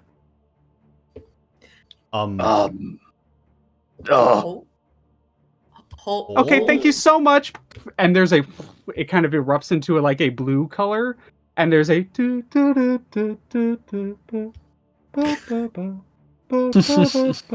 just turns, looks over his shoulder at the rest of the group. So much for not wasting time. I'm so sorry. All right, thank you so much. I'm so sorry about that. How can I help you today? That's a great question. So interestingly enough, we aren't necessarily certain who we are speaking to. Oh, I'm so sorry. I'm Lilith. You've reached the office of Tixdixl. Slow turn to Kazador. He's already looking like what was happening. To whom do I have the pleasure of speaking with today? You depends on who you are asking about. You're speaking to the KSS Homewrecker. Their brow furrows for a moment. Her facial expressions betray little, but shift nonetheless. Looks across the group. One moment. What the hell is happening? Thank you. I have your file right here. File? Yes. You have a It file. smiles, and there's a little bit of venom in the smile this time, but you're not sure if it's intended for you. Yes, I assume that I have the pleasure of speaking with a Commodore Kazador Rain, Xoruk the Grave of Gay, Hakka Banemaw, and the Vexiel. I'm so glad to see you finally contacted us. They will frog blink. When the devils start using your full government. Yeah. Mm-hmm. What the freak? You did forget one. I don't know if your records are outdated.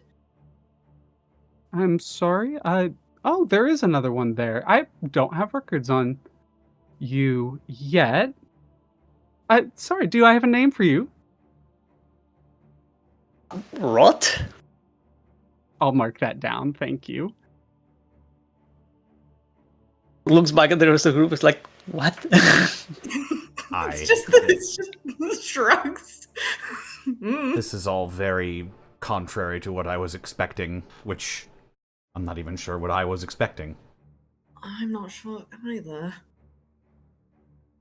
Well, You said- well now I understand who's calling, but I'm sorry. We have not received a reply to your invitation. Will you be arriving in Hell shortly? So you were the one who sent out the invitation. Of course, I take care of all of Titivolus's minor work. There's a slow turn to Hakka. I think we found the answer to your question. So you're a bookkeeper of sorts? I prefer the term secretary, and smiles wickedly with that. Secretary. Right. Well. Hakka looks to the group like he's about to start, like, being truthful and start talking to this person, but does the group stop him? There's a hand that is partially raised, like it's not fully raised, but So where are you all now? So, and just one question: is this person physically in front of us, or is it They like seem to have like a call? projection of them as appeared projection, in the okay. flame. Like a call. Okay. We're FaceTiming. Yeah, you're got FaceTiming. it. Got basically. it. Got it.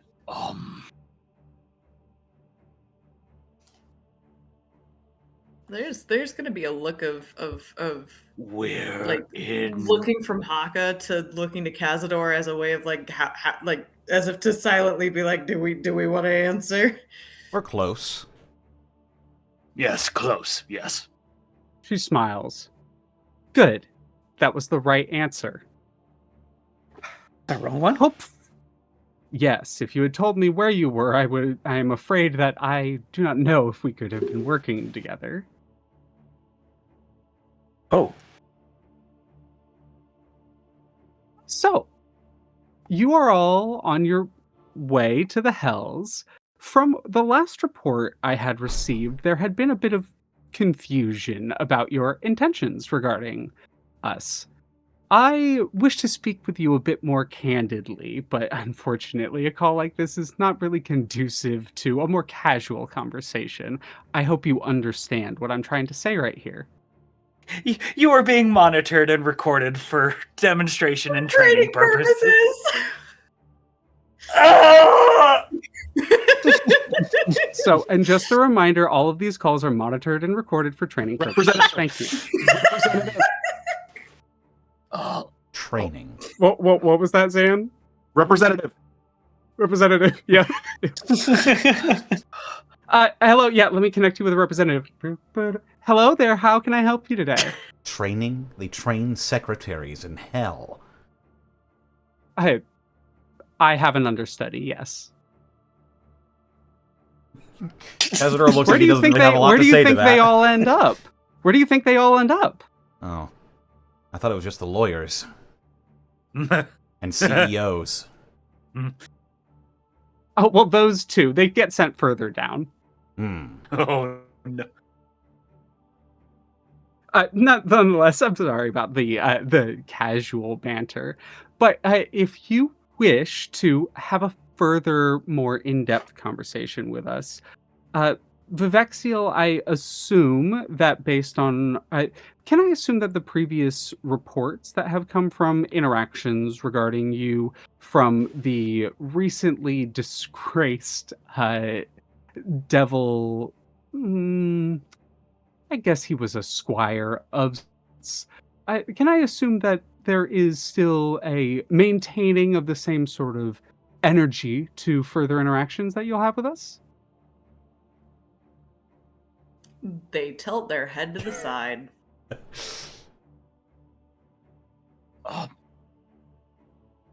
She smiles and very, very faintly, as subtly as she can, takes a nail, one of these long, sharpened red nails, and just gently sort of strikes it across the neck before like looking you deep in the eyes. Her sharp green slitted eyes kind of peering out from under the red orange bangs which hang over in a tight bun. She looks at you intently. Well, to be perfectly blunt and honest, I don't know. See, the last person who came with malicious intent. You, as far as I'm concerned, are a separate entity.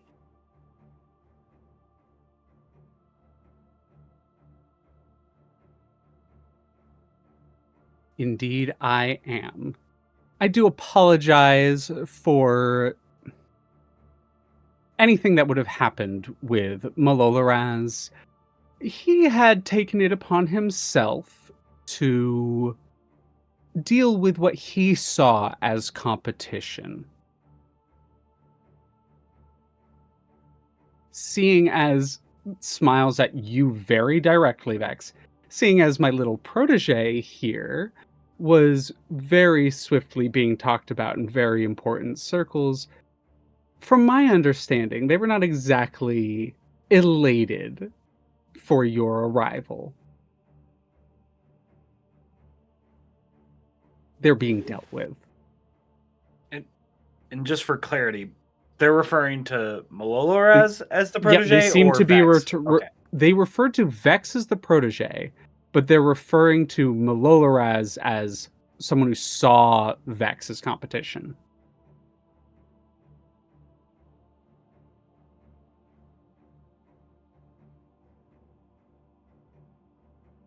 Again, I'm sorry. I would love to speak with you more candidly, but now is not really this is not really the best channel for doing so.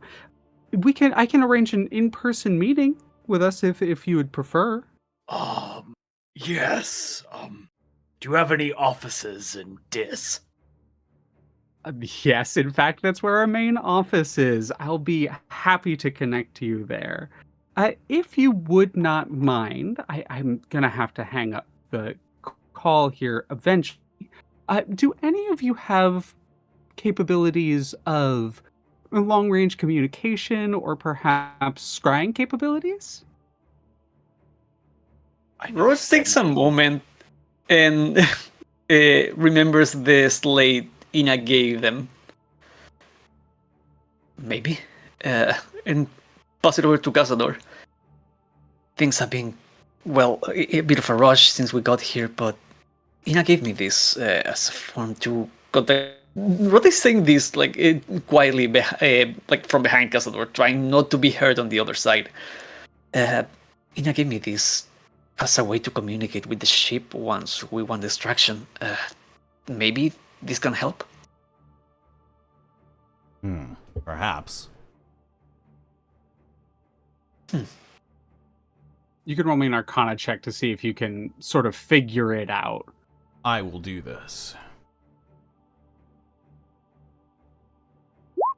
28. 28. It seems to function like a sending spell, but with a little bit more steps involved, and it does not seem to have limits to it. So it is, for all intents and purposes, an iPad with text messaging on it. It allows you to send like typed out written messages within the same character limit as sending, and they can respond at will, and it just appears as text on the tablet. Oh my. I wonder if the Netherese have these things. Seems as though makes sense as to how Marine has had access to information and contacts throughout the time you've known her. We do. Wonderful. Then we don't have to operate on a purely trust basis. Okay, I'm going to have to hang up the call here. Thank you so much for calling today. Please contact me whenever you have the capabilities or need to do so. Thank you so much. Have a nice day. And the flames fade out. Kazador looks from side to side.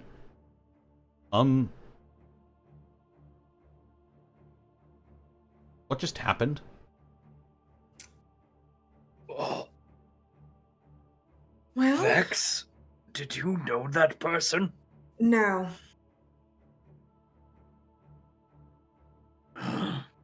They knew me.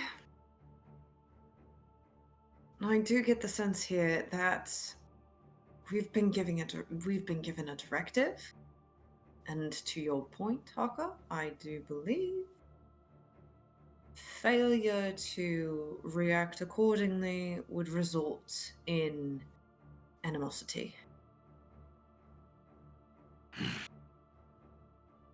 Very well. Let's find their offices. I believe that's the human word for it. Suppose we should try and contact this Lilith once we're actually in the Hells? With, this thing? Just kind of taps on it a few times.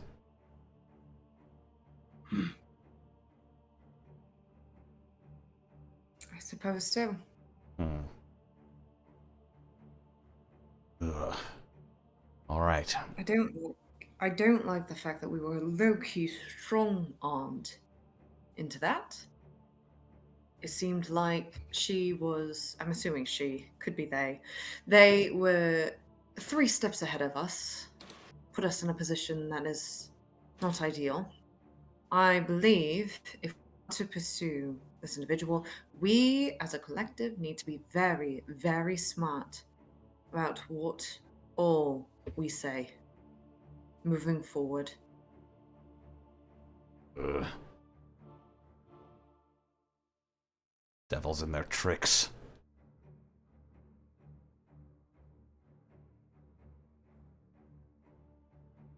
But you are right.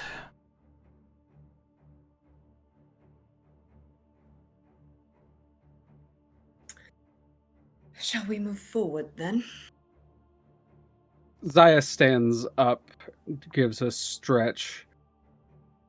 Well, I don't know if she was too far ahead of you. Devils tend to put on a confident front. But she seemed rather flustered, if my intuition is correct.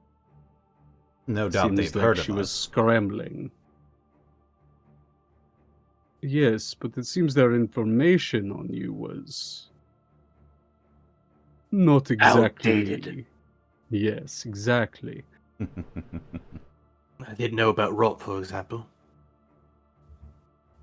Yes, that is true.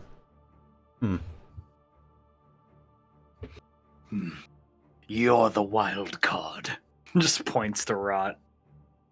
We should keep That it being that way. said, Lilith to Divilis, I know where I can guide you in the city.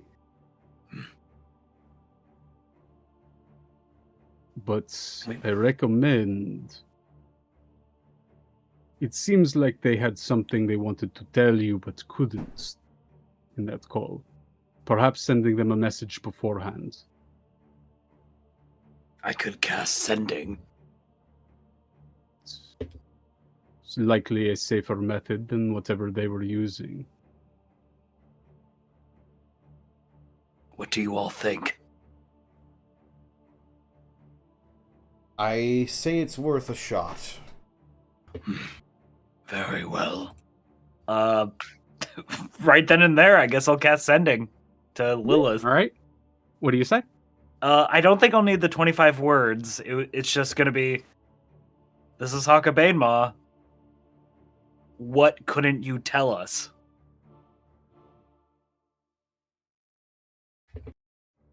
Hakka, Oh I boy. wish to work together. It's in a very different tonality.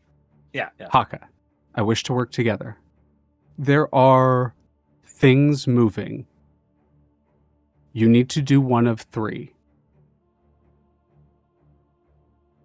Enter Dis, cause havoc, get arrested. Enter Dis, steal an officer's emblem, move to the gates of Avernus, make a deal with Zariel. Or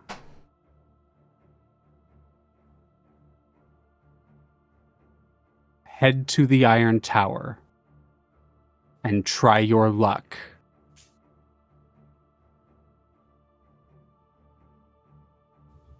That's it. Would relay that to the group. So our options are commit crimes, get arrested, steal a badge, or go to this Iron Tower. And basically the hi, we're here, we're just going to interact normally with the situation. Also, it's sending is odd, but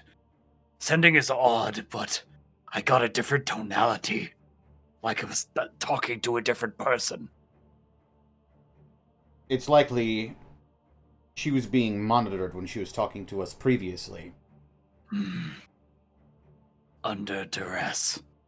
But they do want to work with us. Things are in motion, as they said. And looking to our guide. How likely is this a lie or a deception? We would be placing our faith in the underling of an archdevil. Let's put context clues together as well. This person had connections with Malala Raz. This person who clearly understands other layers of the Blood War. And we understand from other conversations that they are looking to quote-unquote employ by whatever means necessary. So keep in mind, she says we want to work together. Keep in mind what exactly the aims are there. What we do know about these aims. And there may be others of me in other dimensions, but there isn't a Hakka Banemaw ever that would make a deal with Zariel. There's what? Don't worry about it. There's an evil me somewhere in some other dimension. Don't worry about it. Today for has now. been so strange. Vex, you make a curious point. She is working for these devils that you have mentioned regarding the Blood War. They're trying to recruit you. So why would she go through secretive channels to get what is wanted directly?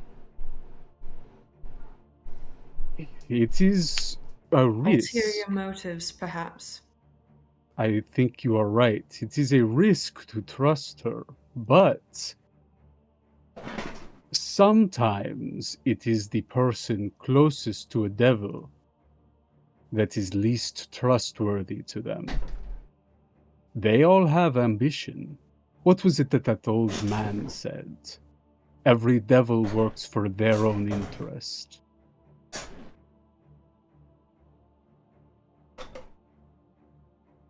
What if whatever is happening around her is not in her interest?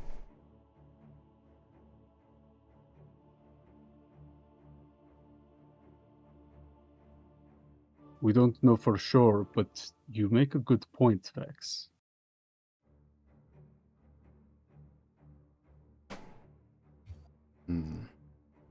They were keeping tabs on Malalaraz, and it's likely they know about his other activities. Quite. Like with the following? Mm-hmm.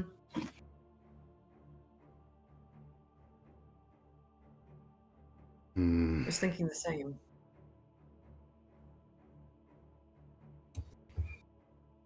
As much as everything I've experienced and learned is screaming at me not to.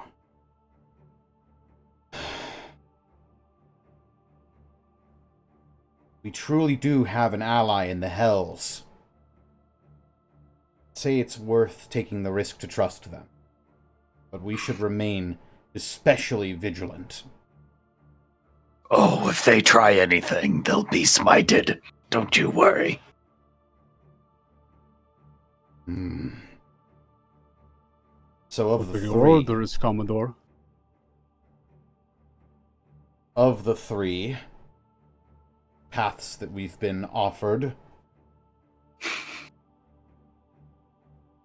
Get arrested, steal a badge, and make a pact with Zariel. not happening. Go. I'm glad we're in agreement there. Or go to this iron tower.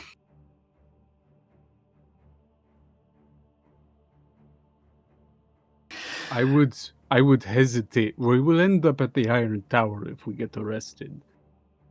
But for some reason that seems more appealing than going there for diplomacy. But that is just my opinion. So are you saying Havoc is the safest option? The one thing the Hells cannot stand is chaos.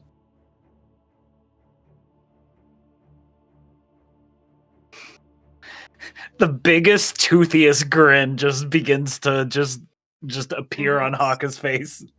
Perhaps that could even work as two birds, one stone sort of situation. It could create a diversion against our other aims. Especially if we could peg it on somebody else. As much as I hate to do something like that. Feels weird.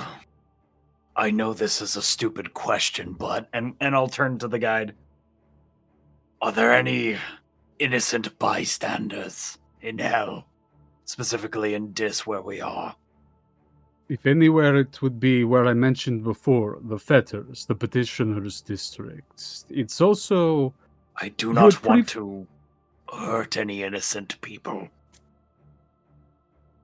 Well, unfortunately, that would be the safest place to cause trouble. It's also likely where you had mentioned you wish to find a specific building in this, yes? Some sort of job you had taken?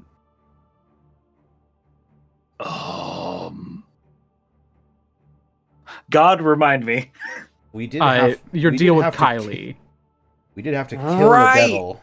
Well, Well, yeah, maybe. killing a devil is for me.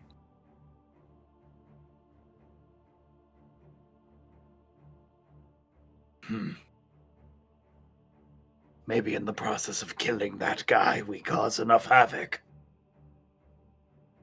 Well, the killing of the devil we have already somewhat accomplished. Meloloraz was the one kind of behind my family's misfortune. Not the devil to exact it, but he was the one behind it. I will feel satisfied with our deal if, in the course of our travels, we deal with him permanently, which seems already in your interest. Well, now he's a lemur, right? A lemure. It's not quite the same. Hakka just blinks. And to answer your question, I'm not quite sure. Up until a few days ago, I assumed that when a devil dies in the hells, they die permanently. Their soul is destroyed. I had no idea it renews as a lemure. Though one less devil is one less devil, drop in the bucket though it may be. The lemures, if they are killed as a lemure, will sink into primal ooze and be lost. There are ways to kill them permanently.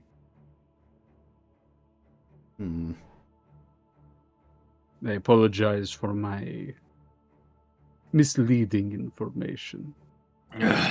Hell is confusing. It's all right. Confusing by design. Many rules, all complicated. But the petitioner's district seems to be the best place to probably cause some havoc and also finish that job for this Kylie. I do have another option. If you give me whatever it is to deliver, I can do that while remaining hidden, let you all be taken, and I can stay free agent on the outside for anything you may need. My only qualm with that, and no offense, is whether or not it is imperative that I be the person to hand it off. She shrugs. I do not know. I don't expect you to. But given the unfortunate circumstances that brought us here in the first place, I'm not sure I'm willing to take a risk.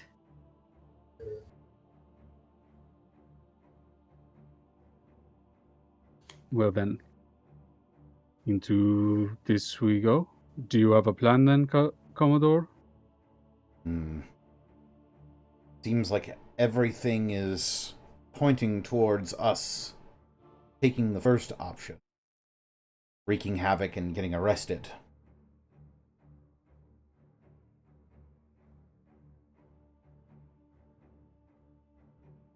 Very well.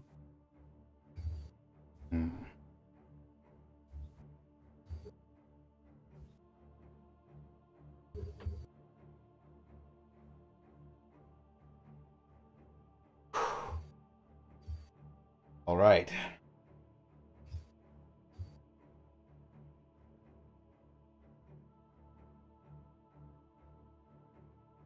Suppose it's time then.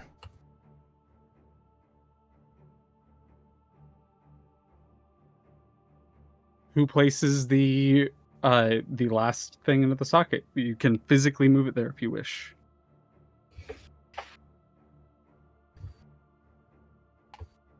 I think it, not to put you on the spot, Connor. I think it makes sense if Kazador does it. I'll do it.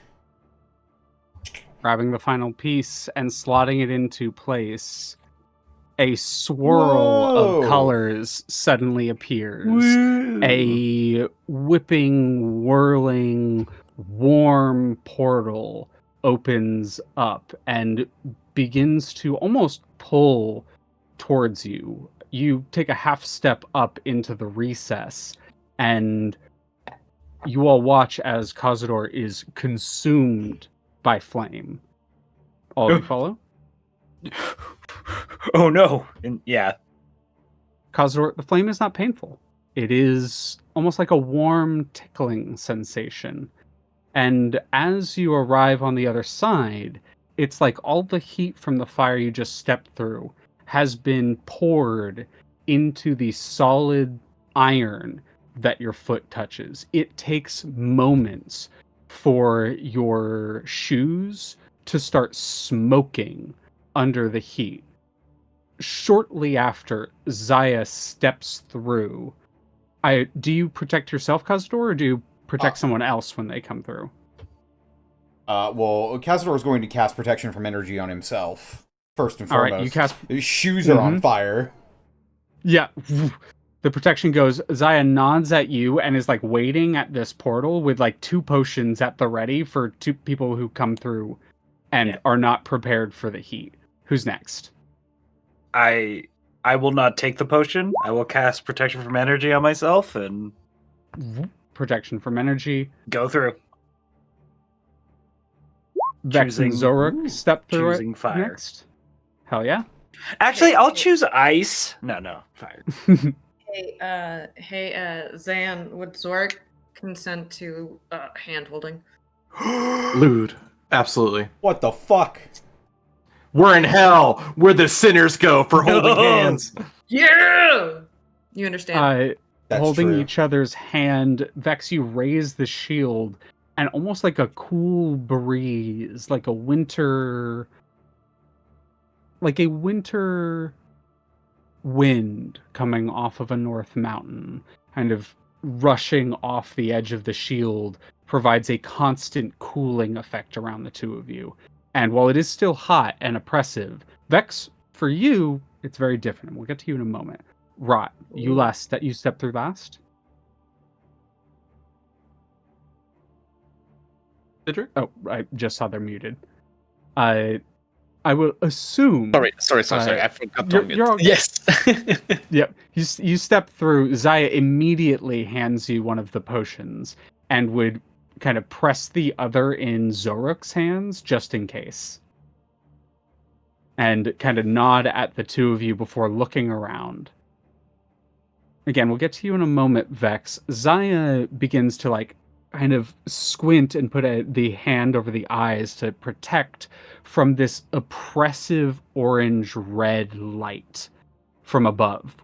If Avernus felt hot, this is sweltering. It becomes very clear that Avernus's claim to fame is actually not the heat, but the barrenness of it. The acrid fog and smoke that rolls across the fields, the blood-soaked ground. This is heat incarnate. The warping of the air in front of you, creating this constant shimmering effect. Miles and miles of superheated iron twist and turn away from you in a vast maze, hundreds of miles long and dozens of miles tall. Beyond, if you look out a street towards the edge of the city, you can just make out a high wall and an endless horizon that seems to circle in a yellow nothingness. The smog of gray, purple clouds rolls out of various industrial-looking buildings. And above it all, the Tower of Dis, the Iron Tower, stands overlooking the City of Pain, which scorches your every breath and movement. Except for Vex. It's like you've taken a deeper breath than you've ever breathed before, even more so than being on Avernus. Avernus felt like you were finally in comfortable temperature. This feels almost like home. Vex, we will discuss the actual functional aspects of this later, but you gain immunity to fire damage. Whoa. And one additional fiendish trait of your choice. Oh, Whoa. shit. As you descend further into hell and can feel that connection strengthening to the point where, Vex, you notice at your side the book, the edges of which are flaking, peeling back in the heat. You can almost see a faint smoke or steam rising out of it, as it's almost like the souls on the inside are fighting to get out.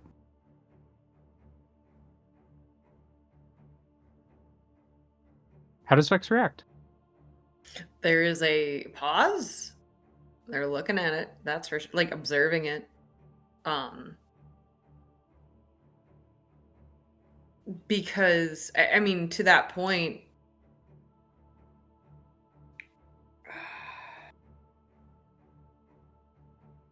I think Vex would look at it, see it as almost like a liability, and try to like shove it, hide it in their armor, as uncomfortable as that is. Mm-hmm.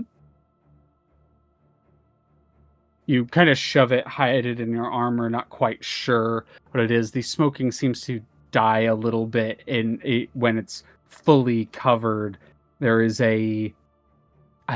like a popping or a hissing sound coming from it that almost sounds like a faint scream. Just like it is wholly uncomfortable. Mm-hmm.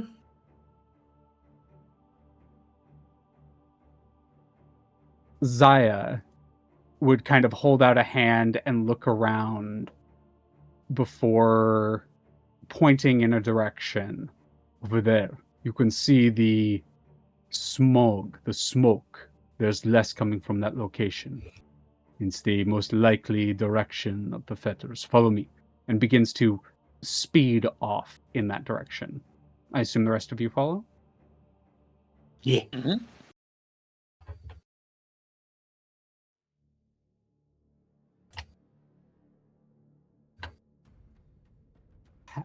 Padding through the city of pain, its name becomes very apt. Iron spikes sticking out of the various buildings sport individuals still alive, hanging and bleeding on the streets, where the blood does not pool, it steams immediately, creating this tangy, coppery taste on the air. Rushing through alleys and streets, it is not long before a towering copper statue rises out of an alley and begins to follow you. Zaya looks over her shoulder and lets out a damn, thought it would be faster. All right, well, we are being watched by the Lord of this himself. So if we're going to cause a ruckus, I suppose it will be pretty immediate. This was bound to happen. This was not something that could be avoided. Come. And continues onward.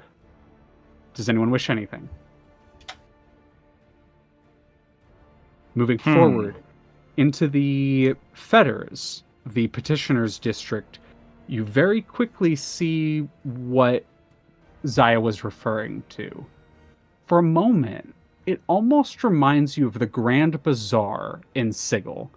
A mass of various people, the majority of which is devilish, but you also see other individuals here.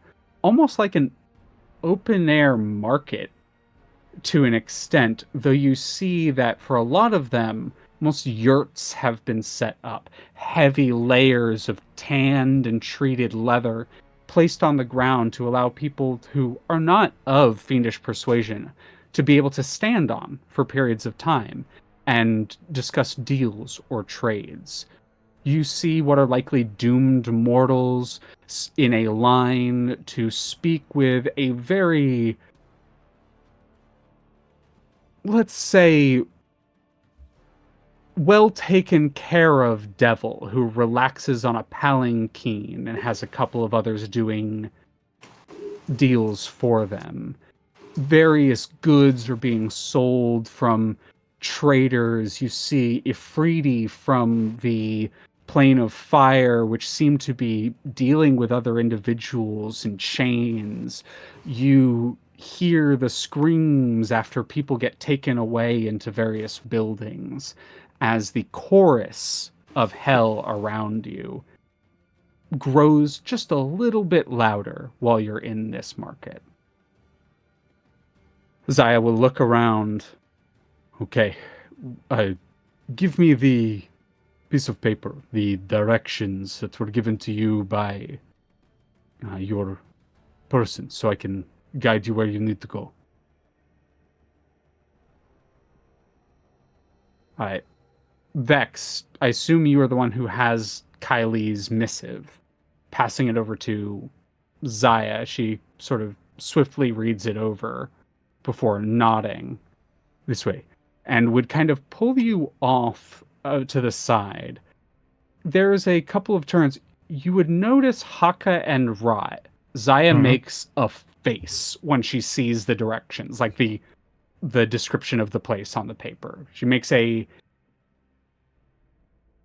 almost a perturbed looking face before kind of nodding resolutely and beginning to drag you all off after where she believes it to be. Continuing to follow, or do any of you want to stay in the market to search or look for anything you might want or need? Just keeping the options open. Do we even have any money? Yeah? Kazador did not come to comfortable. shop. I feel comfortable spending soul coins at this time. Fair enough. Well, that is something I forgot. I think there might have been a few soul coins in that chest as well, but I'm just going to go ahead and say that y'all left those alone for now.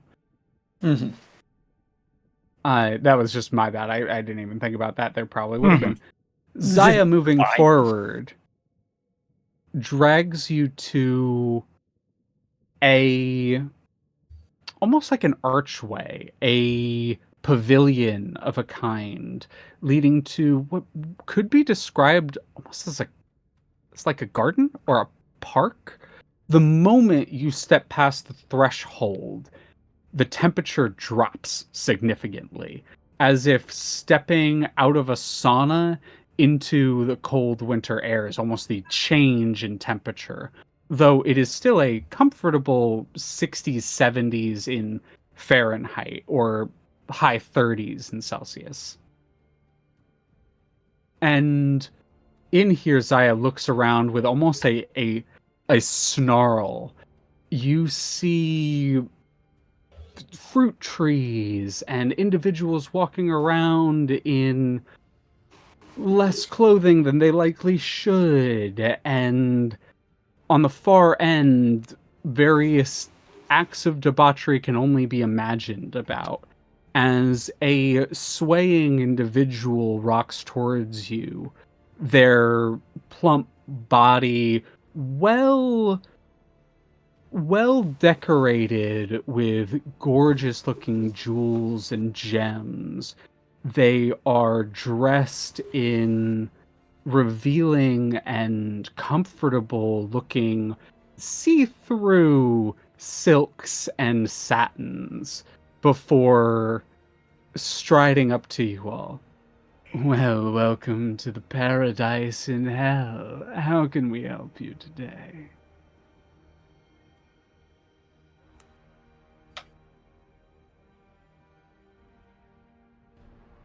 Oh God. Well, don't all speak at once, dears. Rot looks at Kazador. No soliciting. Kazador is a little bit thrown off. You're in the Garden of Delights. Anything you wish can be found here. Please, can I lead you to maybe some of our pools to rest in and relax your weary and sweat-stained bodies?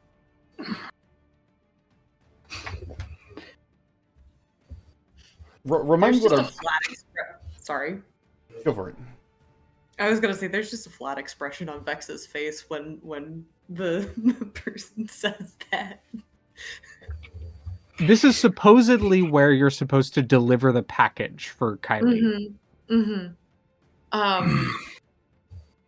So, in a word, I'm here to deliver a package. Oh my. I'd Not love like to see that. what packet. Oh. Fine.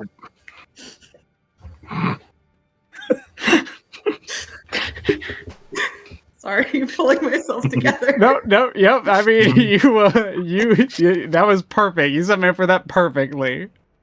You mean the mail came in the... So you mean to tell me you put your package in the there's mail? There's Interesting. There's a mail package for me here. Oh my. Hey, Kazador, permission to just leave?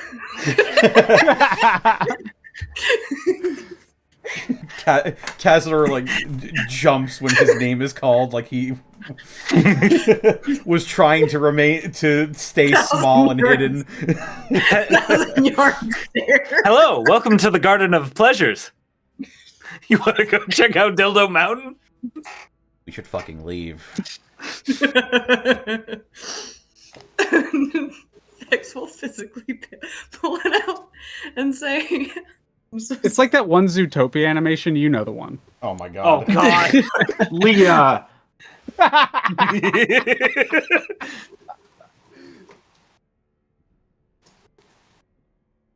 You were saying, sorry.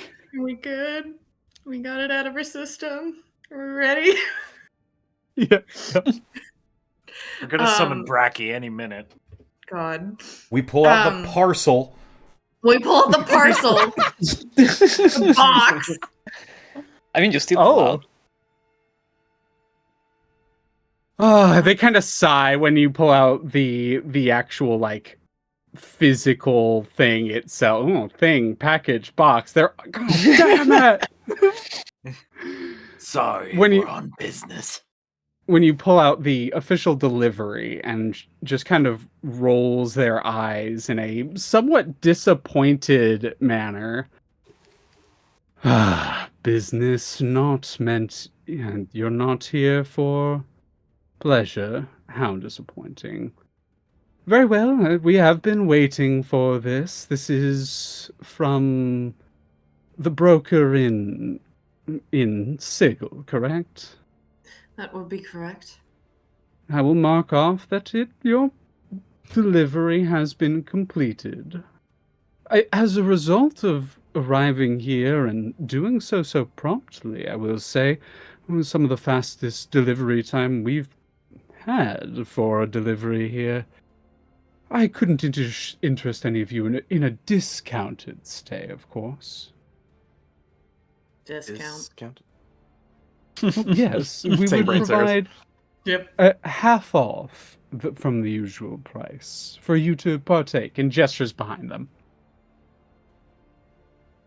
Vex is gonna slowly look at the captain, who I'm guessing has like 1,000-yard, like dissociated stare. You know what? It's a fine offer, but we've got other important business we need to get to. I do. You're have a no quick- fun. I do have a quick question. Is there some way, just for confirmation's purposes, that I might be able to get, so I don't know, some sort of proof or seal that this A receipt. delivery was... Yeah, a receipt. Ah, yes, that this does delivery was make sense. completed. Yeah, can I take a picture of the order? Pardon a moment. They set the package down in front of you all so as not to just walk away with it. They step inside of what seems to be sort of a gazebo type building that has a file cabinet in it. They kind of flick through some things before pulling out what seems to be a contract on their end that seems to have been signed between them and Kylie, where there's a second signature that remains blank, and they look at you and with their nail just carve across it, and it leaves a trail of blood, and the contract burns up. Is that enough? As long as it's something that I'm able to convey to my... I'll put it like this. If Kylie does not pay you, then she will have me to answer to. There's a smile immediately on Vex's face. I think that's completely agreeable. Wonderful. And you're always welcome here. Greatly appreciated. As you all are heading out, she does like a little bit of like a finger wave at Rot, actually, like a bye. Probably look to the right, look to the left, and do like the same wavy motion. Like, I guess this is the longest way. That rot riz, let's go. She puts a hand over her mouth, like, oh my, and kind of does a like stretches out the collar of the outfit a little bit, like, ooh, I gotta let some steam out. And you're like, Rod okay. completely not understanding the situation. Yep, Like we said, important business. Rolls cast her eyes telekinesis- one more time and I just cast like telekinesis and pull Rod away. Be gone, thought. Be Protection gone. from good and I evil. cast thaumaturgy and slam the door in her face. She I don't want walk- to be horny anymore. I, I don't want have to be happy. thaumaturgy. You probably lose it as you look back, Hakka. With your passive perception, you see she walks over towards a table where a couple people are like what seem to be sun tanning. And right as you're turning the corner to leave, you see she sits down, pulls out a fork and a knife, and leans in towards one of the people sun tanning. No, Oh. not dealing with that. Yuckers. Mm, Well, mm. Especially whilst roasted. in Rome. I fucking hate it here. This sucks. It was exactly as I expected. Moving into a Kazador, that is now what Kazador thinks sex is. Moving into, Oh no! I know what it is. I know. It's just icky. I'm a very intelligent person. This is what Rot thinks it is. You kidding? Yeah, no, true. I'm just You racist, move- okay?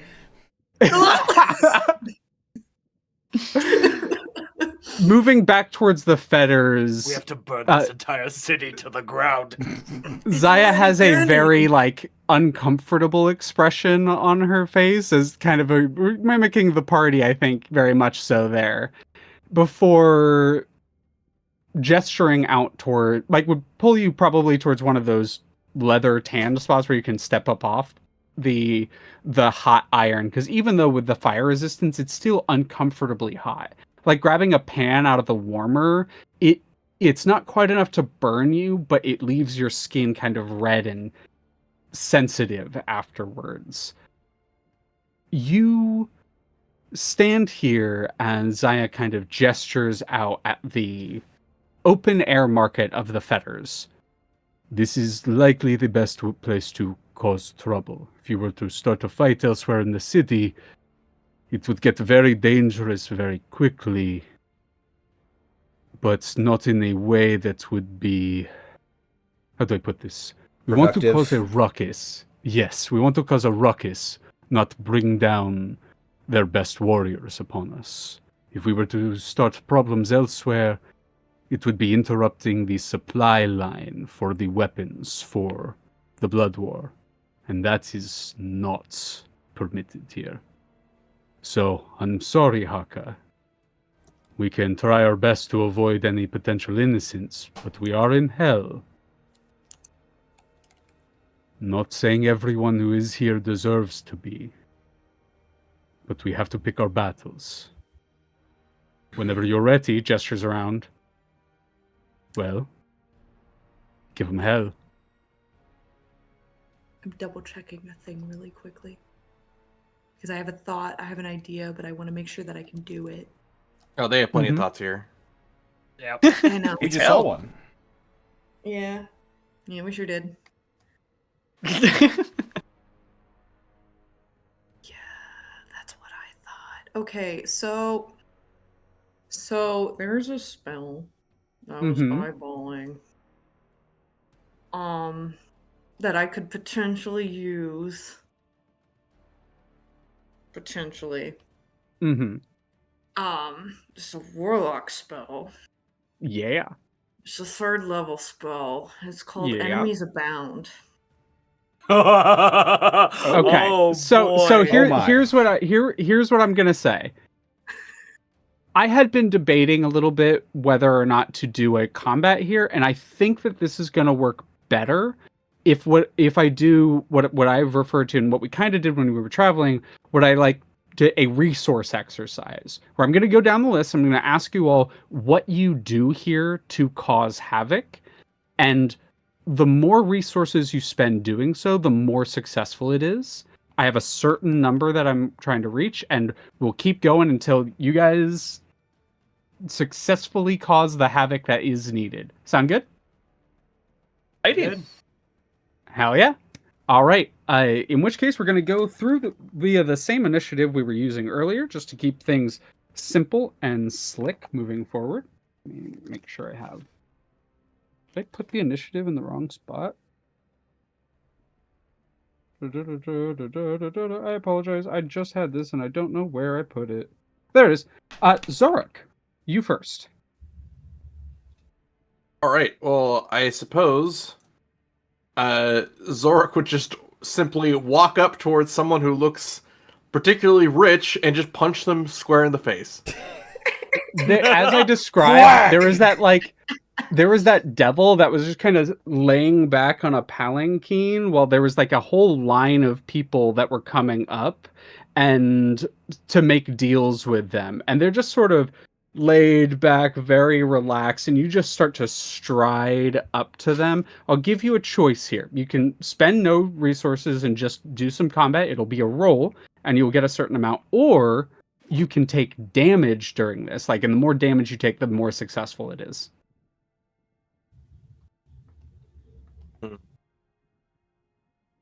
I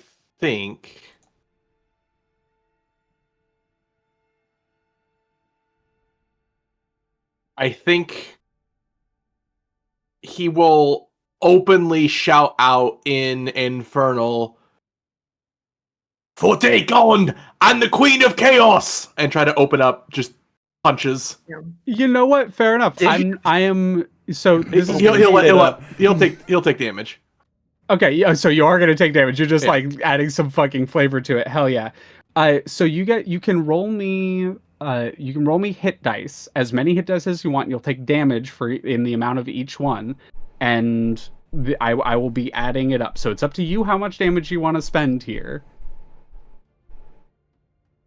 But this is like essentially arbitrating how much of a scrap Xoruk gets in, creating chaos, causing shit, starting a fight for Dagon.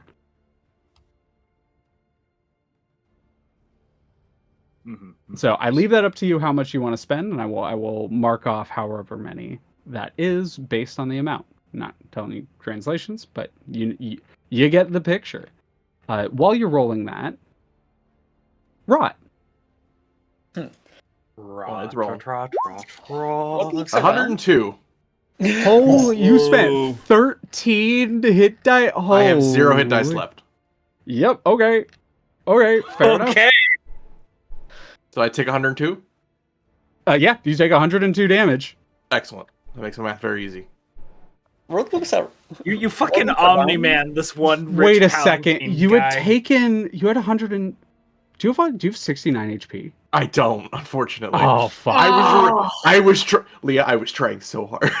I was like, all right, if I spend all 13 hit die, there's a good chance I rolled a funny number. Zan. All right, hold up. I want to see if it is the right amount. Oh, it's not. It's 6, not 5. Yeah. Damn it! It's such an uncomfortable number. All right, all right. No, I'm gonna do this just for the sake of fun. I'm just gonna roll a punch. See if the last one does it. I'm gonna have them have a 2 strength, and I'm gonna roll a d4.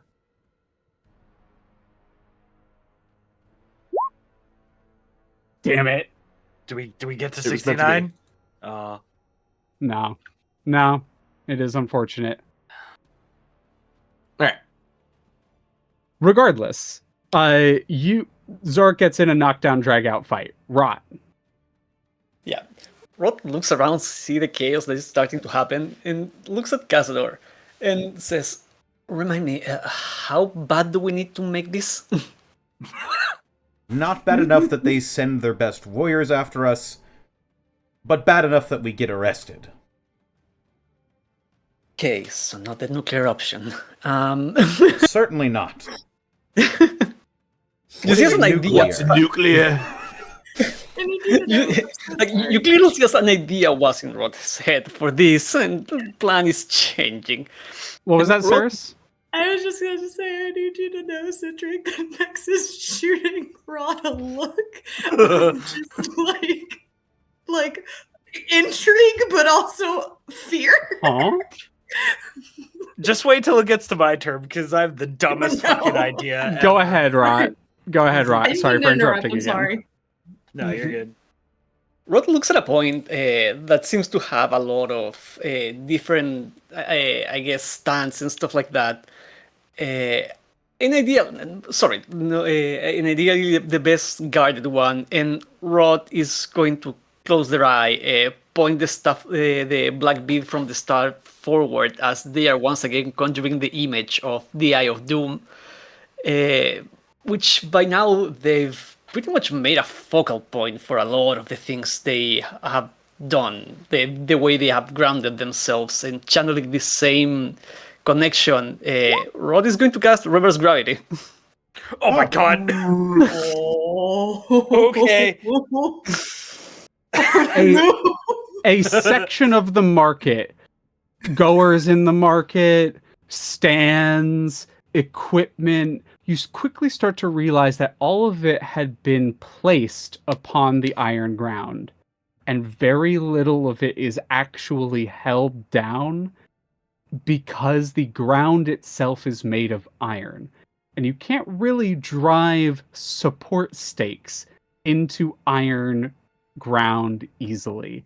So you watch as tents, like carts, Actual terrorist rot. packages, I want you to do it. I'm weapons, going easy. armor, people, devils, all immediately launch into the air and begin dangling. In the air, several of them begin fighting. Just completely unsure of what's going on, just like completely lashing out in fear as you spend reverse gravity. Yes. Amazing. Damn. Hakka. Okay, are there any guards on the scene yet? Or are there any guards present? There had been, so what had, as you all were moving here, an iron statue had begun following you. It has not stopped. Okay. And it seems like a guard, it seems akin to a guard, but it doesn't do anything when you all start stuff. Its eyes just start to glow red. Uh-oh. Several guards that were stationed around the open air market begin to move in as if to try to break up the fight that Xoruk has caused. Okay,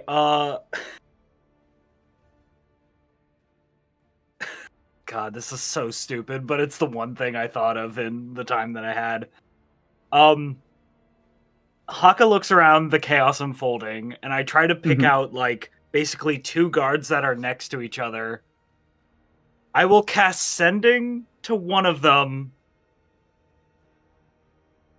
and just be, hello, this is, anonymous, but you have a right to know this, the guard friend to your left, fucked your wife. I'm so sorry that you have to learn this way.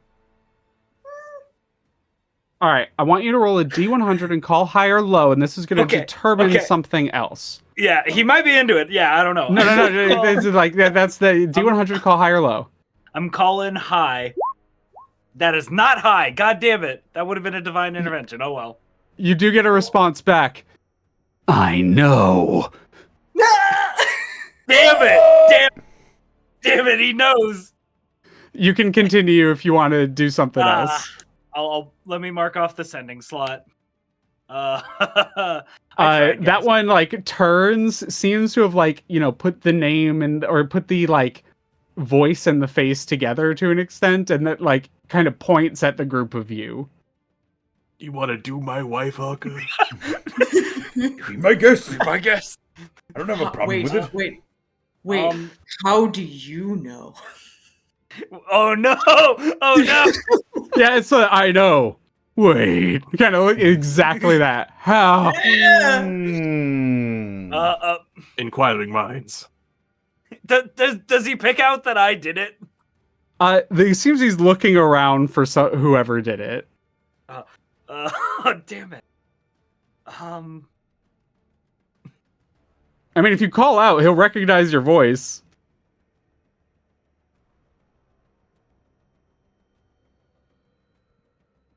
I got nothing. I can't think of anything.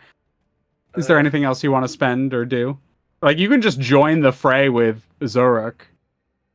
Yeah, I think that'll be fun. Where Hakka's not using hash attack or anything, he's just smashing people with his shield and like biting people and thrashing. Yeah, so like same boys. thing that Xoruk did is you can spend as many hit dice as you want to take that much damage. And this is going to be like these guards move in to stop the riot that Xoruk has essentially started, and you move in to like stop the guards ostensibly, and that's what's happening with you. Okay. Hey, let me get this. Let me get the advanced roller out. For your patience this time. Cleric is D8 plus what's 4 times 18? Oh god. 4 times 18? I'm not straight enough for the math, I'm sorry. I mean, the 4 times 18 is 40, 56... 72. 72. Yep. Okay. 72. Okay. Oh, this is gonna hurt. Yep. 130 as Hakka just gets in the thick of it. Yeah, you are in the fucking thick of it. I'm still up, but golly. Yeah, these guards you are giving almost as good as you got. Like you guys are absolutely. We're not necessarily rolling damage that y'all are doing because it is so extensive to so many people over an extended period of time that it would be way too much to arbitrate for this. Yeah. Well, but the fucking of the wife thing didn't work, so no, but you do fuck him up. Yep. Regardless. Moving to Vex. So I have this hee funny spell. Hee funny spell? And it has a range of 120 feet. Okay. Question. Who hasn't joined the fray yet? In terms of like people, things. I think it's out Kazador. there? Well, yeah. Oh. But I mean like Oh, you mean like other there is a like section of the market that was not affected by the reverse gravity, where a bunch of traders of various kinds are like trying to pull away from the chaos of the riot and the reverse gravity section. I'm gonna target that area specifically. I'm gonna find someone in the middle of the crowd. Mm-hmm. I'm gonna cast Enemies Abound. You spot this guard, some sort of like bodyguard to what you believe to be a slaver of some kind, someone who is in the process of selling people, and something about it just clicks wrong. Your oaths fire up, and you reach out, and no roll for this. Yeah, go ahead. I do want to point out, because it is a warlock spell, it's kind of weird as like a spirit like emerges from the breastplate to like rush through the market to like you know how like in like, for example, in like Ghostbusters, right? Well like if a spirit like smacks a person, it leaves like a residue. That's kind of what it looks like. It almost seems to pass through them, and then it seems to almost possess them. Their eyes turn an inky dark color, and they pull out their weapon, and the person who's like trying to get them like, go, we gotta move, he grabs them by the shoulder and runs their blade through this person's back as they drop to the ground. Several of the other guards pull out weapons, and they just begin to carve through them, cackling madly. Yep. Kazador. So you said there are people like pinned to spikes and pillars and stuff, correct? Yep. Do any of these people look alive, or more than you'd like? Gotcha. I am going to cast Draconic Transformation. Mm-hmm. And I'm going to start flying around and pulling people off of these spikes and saying, go, run, go now. Yes! It's so good. I think pulling them off is going to deal damage to them. Less damage than if they stayed impaled onto the flaming spikes. That's fair. They at least have a chance. You know, that's fair. That's fair. I'm going to have you... So, for you doing this, I'm going to have you roll initiative, because this is going to essentially arbitrate how many you do, like how many you free before y'all get interrupted by guards. Sure.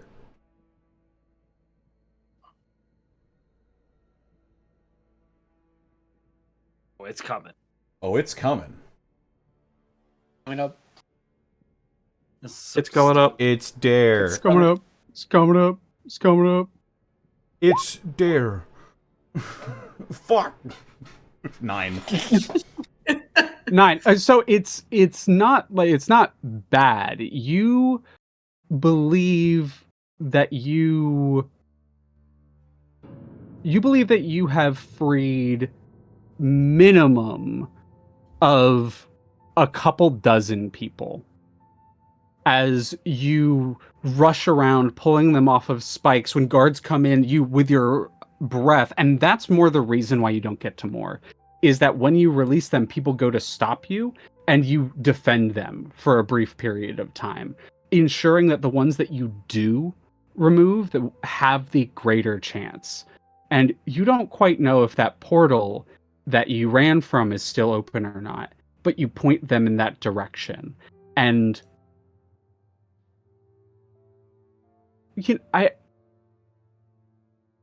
Kazador, I'd like you to describe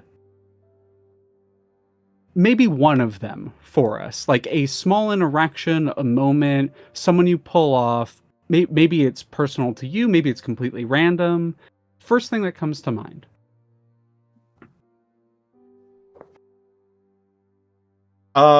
It's probably someone just very nondescript. Probably a human, some peasant that made an awry deal, and now he landed here somewhere. He's been tortured. I'm sure he's got scars all over. And just he was pinned to this thing, and he just sees this blur of cosmic energies snatch him from this pillar as his own naturally cooling breath, granted by an ancient white dragon previously, just cools his burns, soothes his wounds a little bit. He scoops him up and he sets him down onto the ground of Dis.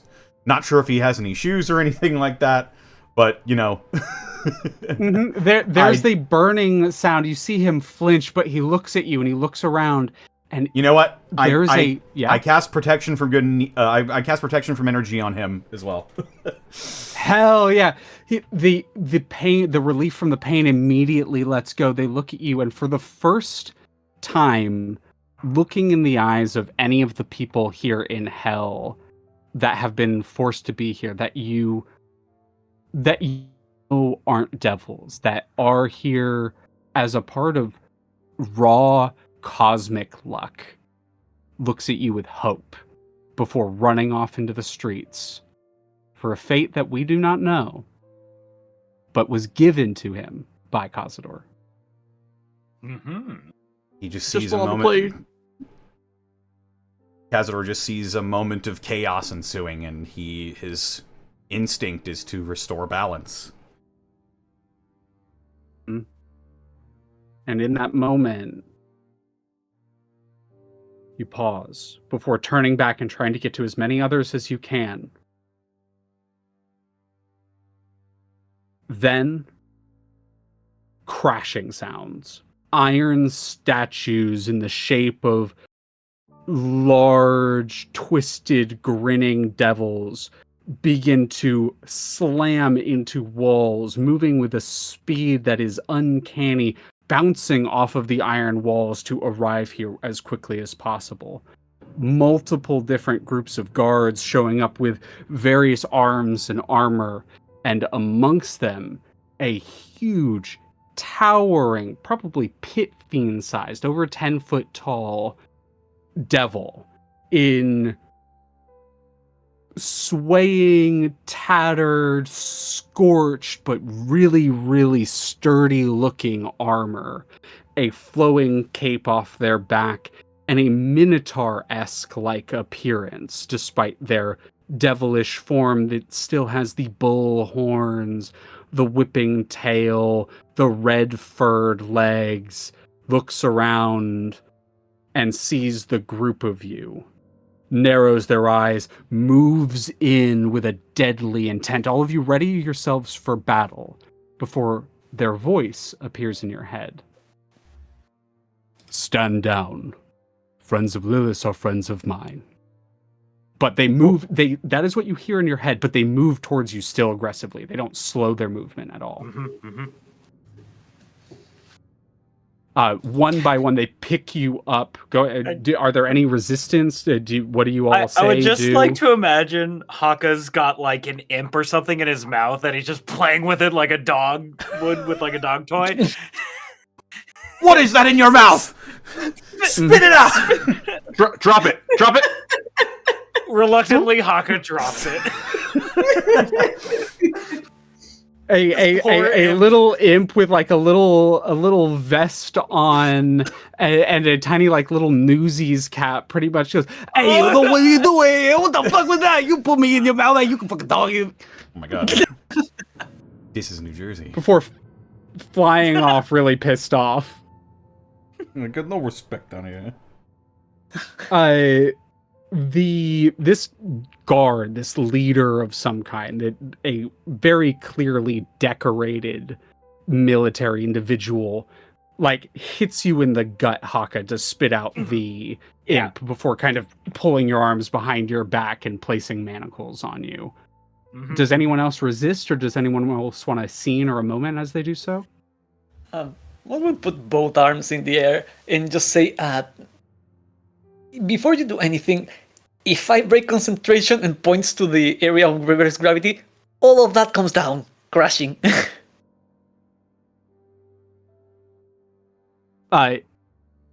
There's a moment with your perception, both you and Hakka would see almost like the crook of a smile on their face. Like they kind of are like, "It's kind of funny." That'd be kind of funny, yeah. Yeah, exactly. It's kind of before they just point a finger at the ground, kind of stepping towards you aggressively. Yes. Drop it now. Okay. And probably let's gravity reassert itself. Screaming from below and behind, crashing of various containers and carts and previously described little huts and such, just into a pile of debris and bodies behind before placing you under manacles. Anyone else? I feel like there's something very funny about the fact that Vex, for all intents and purposes, has just been standing there. Because truly, with the spell, it just sort of happened. They're just kind of standing there, and so if there's like no aggressive energy coming from them as they kind of look the guard up and down, and there's just a shrug, and they very like. Not quite in a show, but in that sense of like, this is someone who's just like, okay, I guess I'm a part of this. Does a very like ladylike lowering to the ground, very slow, it's very contrasting to how they normally comport themselves. Truly. This individual looks down at you, and there's almost like a look of recognition in their eyes for a moment, before they do a little bit of a half bow towards you. Little prodigy. Sorry? It said once, and maybe a second time you've heard it, they just, as they nod at you and kind of do a little bit of a half bow, little prodigy. Frog voice. Compared to this individual, yeah. They don't really say anything. They're not really sure what to say to that, so they don't really say anything other than exactly, just blink, blink. Kazador, Xoruk, any description from y'all as y'all are rounded up? What little infernal he knows, he's just going to be cursing and spitting the entire time as he gets arrested. I want to bite somebody, and then I get muzzled. Yep, you bite someone, get muzzled. Xoruk, you get basically thrown into Vex's arms, like, aggressively at one point. Oh, no. Oh, no. Tragic. And you realize that because you've been, like, running in and fighting, that your feet are singed because you were away from Vex for a bit there. And Kazador, what about you? While he's still in his draconic transformation, as he sees the guards approaching, Kazador's just going to let a huge stream of ice breath come out of his mouth and aim it right at the floor. So when the ice melts immediately, probably, it creates like a huge plume of steam underneath them. So he just wants to scare them a little bit, and when the smoke finally clears, he will be out of his draconic transformation, and he will have his hands up. There's this because you're like in a full draconic setup, you hear a couple of people who go, "Emissary of Tiamat!" and go running at you with like weapons when you do the like explosion of ice. Kind of cowed and like step back, almost like stop in their tracks before you're out of the draconic transformation, and the large minotaur-esque individual kind of strides forward, placing manacles on you all. A couple of the guards move towards you to like take your manacles from the group of you, and the large individual puts a hand up at them to stop. No, they're too dangerous. I'll take them myself. My lord, do you wish us to disarm them or anything? No, I have a couple ideas for them. Perhaps the arena in the prison will suit these rambunctious individuals. Besides, their weapons and armor appear distinctly expensive. Perhaps they would be better used in our lord's armory than whatever you would deal with them. The devil kind of cows a little bit. Of course, my lord Biffant. As you wish. Good. And kind of tugs at the group of you before walking directly towards the large iron tower that has been looming over everything. Ooh. In your heads, this person begins to speak with you. It is good you have arrived. Time is short, but we still have some.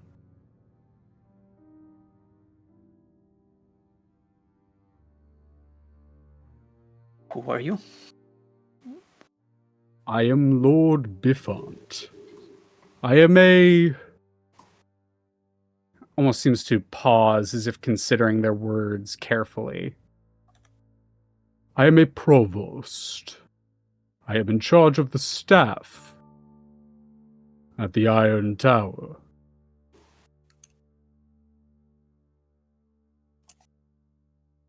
The staff. Suppose you know everything that's going on in there, then. Everything that can be known.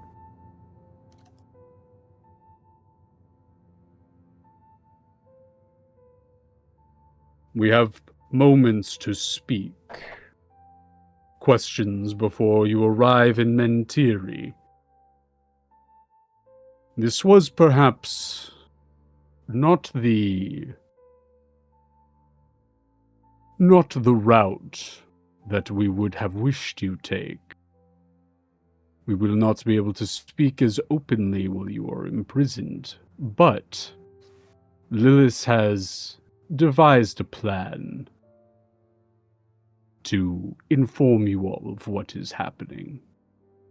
But I am here to answer questions. She knows more than I.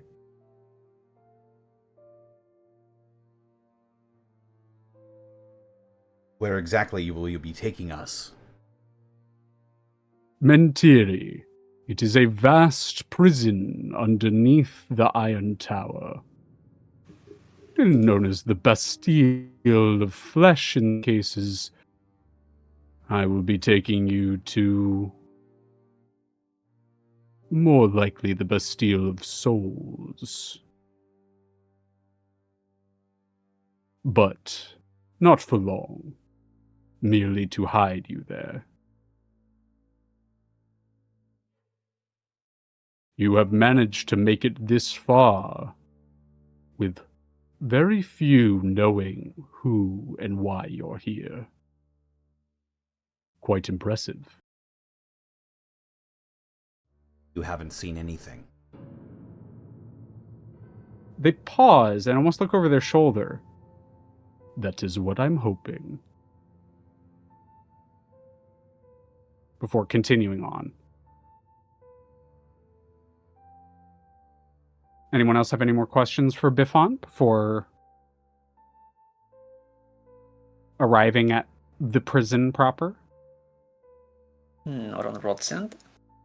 Nope, I got nothing. Just So one. they kind of pause. Go ahead.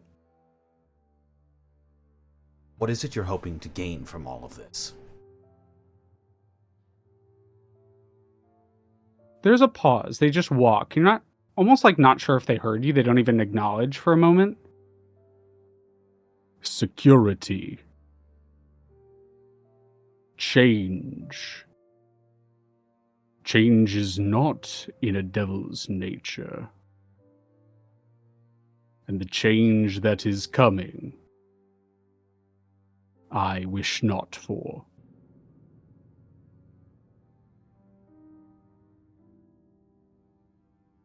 On this, I hope we are aligned. On at least that, we can agree.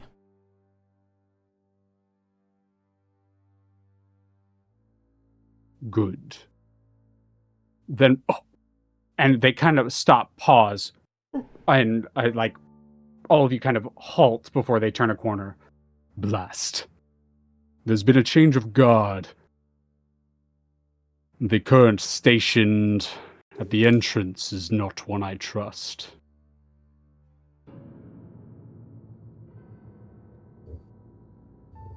Have any of you a way of dealing with them swiftly and silently?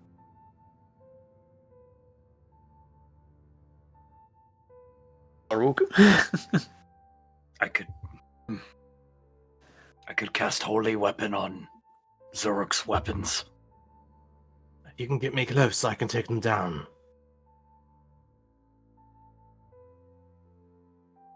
They kind of go over and they make as if they're like checking your manacles before like testing the strength of them. But on your Xoruk, they actually unlock them. Xoruk will look for some sort of stabbing implement. They have not disarmed any of you. Yep. Fools! Then, Take this. I will also cast haste on Xoruk. Oh my god! My god! Leah, I'm going to do so much damage. Do you really need me to roll all this? Kind of, yes. I want you to roll all this. Oh my god! I all right. want you to roll all this. If you crit...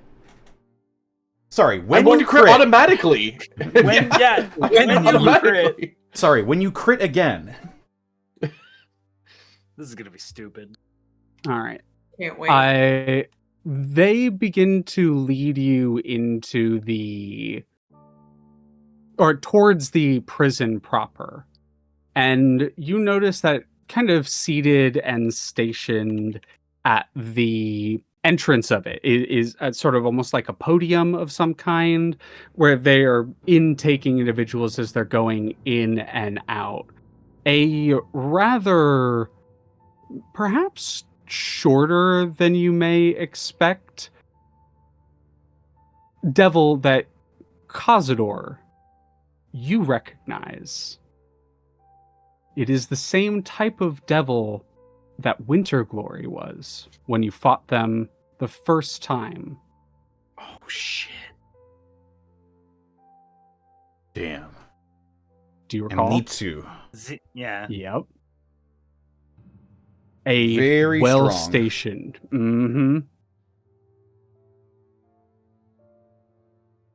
As they bring you close. My Lord Biffant, it is good to see you. What have you brought me today? New toys for the Bastille? My lord, why are they still armed? If you wouldn't mind. Actually, I left that for you, Captain. If you would take their weapons, I'll allow you to put them in the armory yourself. Ooh, trying to get in my good graces, Lord. I see you recognize my usefulness finally. Step off, almost like leaning into the praise They make their way up to Kazador, where they take your staff from you. Do you allow them? Yeah. If we're still playing the act, then I You're still playing. suppose. Seems to be. Yeah. Takes the staff from you, checks you over, walks with the staff right after you.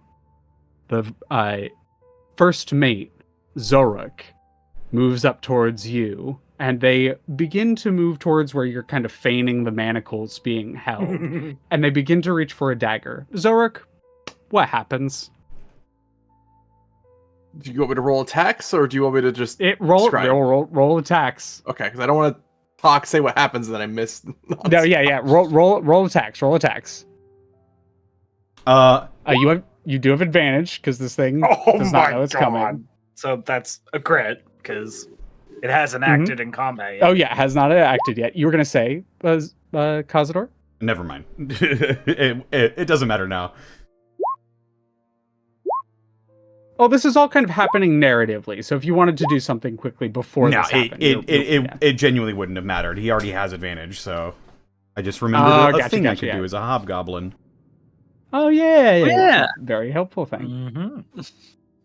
Okay, so the first attack is 25 plus 15 is 40 plus 14 is 54 damage. 54 damage. All right. Definitely still up. Second swing. Well, yeah. Let's see how much. 26 to hit. Yep. Hand over your knife.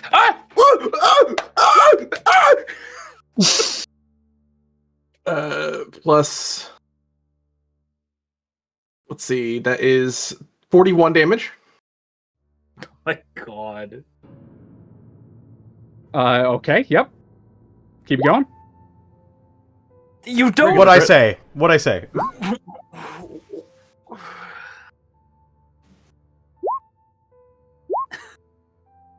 So that is 22 plus 22 is 44 plus 6 is 48. All right. Keep it going. All right. Oh, nice. What'd I say? You don't need to roll 20s on the dice to crit, and yet 11, 21, 33 on that one.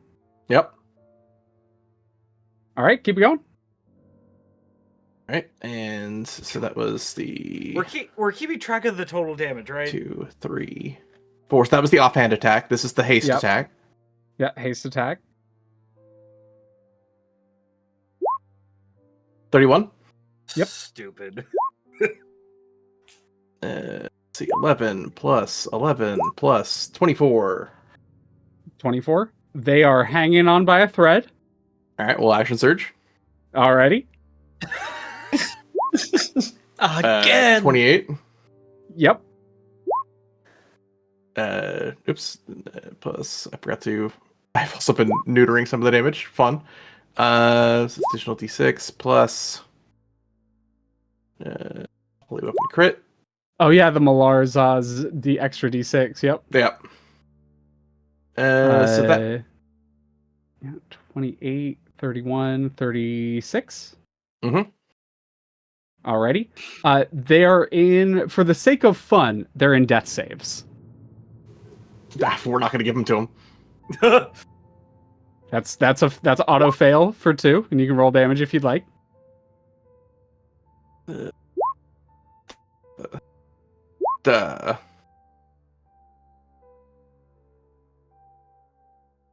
So that is 12, 16, 39 more damage.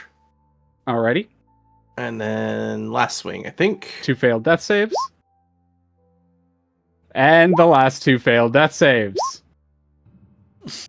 D6 to 4, 31 additional damage. 31 additional damage. How Describe much was it for that us, total? please.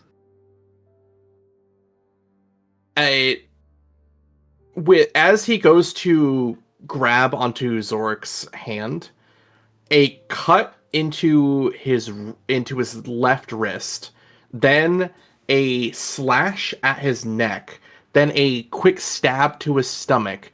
Then Xoruk kind of gets behind him, stabbing twice into 2 different areas of his spine before raising up his right arm and stabbing through the armpit before pulling the dagger out. It is quicker than you can blink. It almost looks like Xoruk just takes a step behind him as this guy falls over in a bloody mess.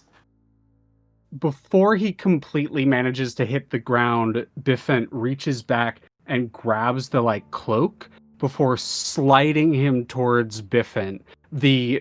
Your staff's clattering to the ground before you catch it, Kazador, as he slides past you. Lifts the dying Amnesu off the ground. Their jaw opens and the sides of the mouth split, the jaw growing larger, and they swallow the dying Amnesu whole. Whoa! Oh my god. Did you just eat that guy? No evidence. Very shrewd. As the blood hitting the ground boils away into nothing.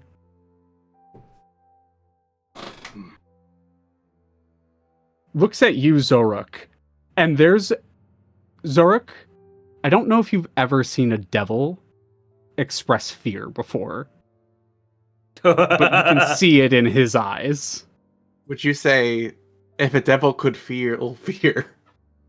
Oh my Mhm. god. This would be the closest. Sorry, that was for Yeah, Citric. you know, if a devil could feel fear... If a devil could feel fear, this would be about the closest thing. Okay, Yeah, okay. me too. Drops of pepper.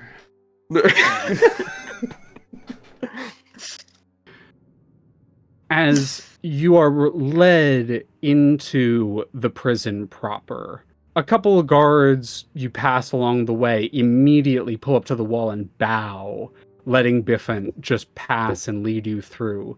And eventually you're led past around the outer ring of seemingly inside of this massive tower, just a full-ass coliseum, just somewhere in it. As they kind of lead you past the high ranks, you hear people calling and yelling, fighting below as the blood red stained sand is kicked up, 2 fighters going at it. Biffent lets out, or in all of your minds, speaks to you all. I'm taking you to the gladiator quarters. They're the only place where you may rest undisturbed. You may have some time in there without contact. Lilith will send a missive. I recommend following her instructions, resting and healing, and preparing for what is to come. Finally, leading you all into a lavish prison cell is the best way to put it. It is without a doubt a prison cell. Big, heavy iron door, but the walls have been padded in such a way that the heat from the iron does not burn you. There are cushions somehow. You're not sure what they're made out of. The outside is slick leather, but nonetheless, it's soft and comfortable. There is a table with, simple affair, food nonetheless for you all. Biffent gestures in.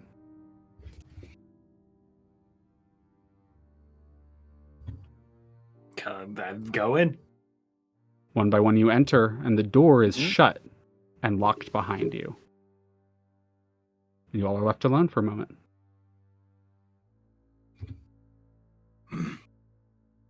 Well, one step closer. To what, I have to ask? I don't think we know exactly what we're getting closer to.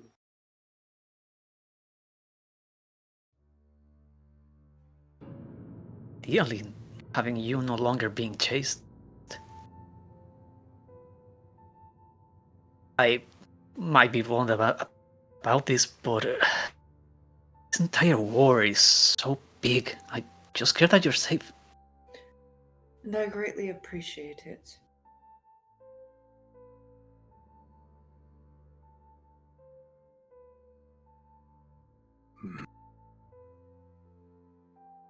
Should I cast Sending on Lilith, was it? Should I let them know that we're here? I think our presence here has already been marked. I think now we just have to wait.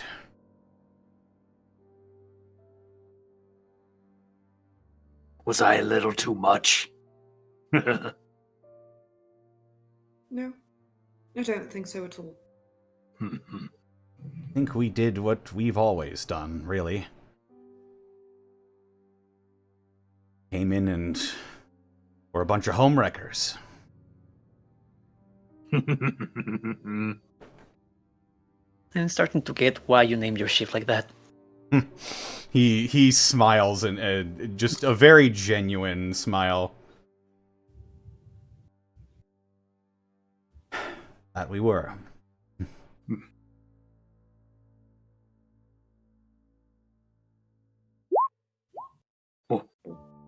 I was just doing the math kind of on the side. 330 total damage there, by the way. Jesus fucking Christ. In I had an one extra turn. I had an extra Nice. attack, too. Yup. Oh, sorry, I had 2 extra attacks. I forgot to do Dread Commando. Damn. Jesus. So potentially more than that. She didn't even need the haste. The haste just confirmed it. There's no So now- kill like overkill. What you're saying is that we know that Xoruk can just solo a dragon. You know what? This might be again like using my most overpowered thing, but I'm gonna cast Mass Heal on everybody just to get us all topped off. Mhm. I appreciate that. I'm gonna be taking 130 of that because that took so much. Xoruk also took about the same amount. Mm-hmm. Lorp? I'm pretty sure with that you can just top everyone off. Yeah, I just top everybody off. So all of you can put your HP back to max. Mm-hmm. Why, thank you. Does anyone wish to do anything else? Speak any more in this moment? I have to ask. I'm so Mhm. sorry.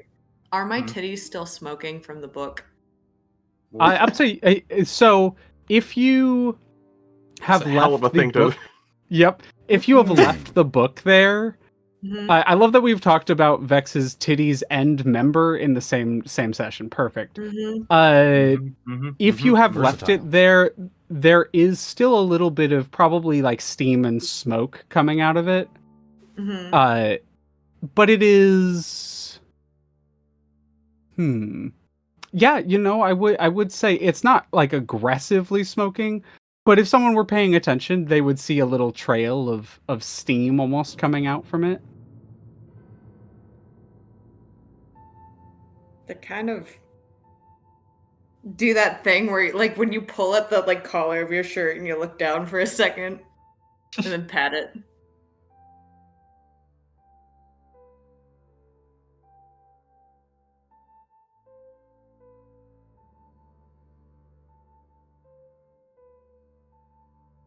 Just wanted to make sure it's still in Mhm. one piece.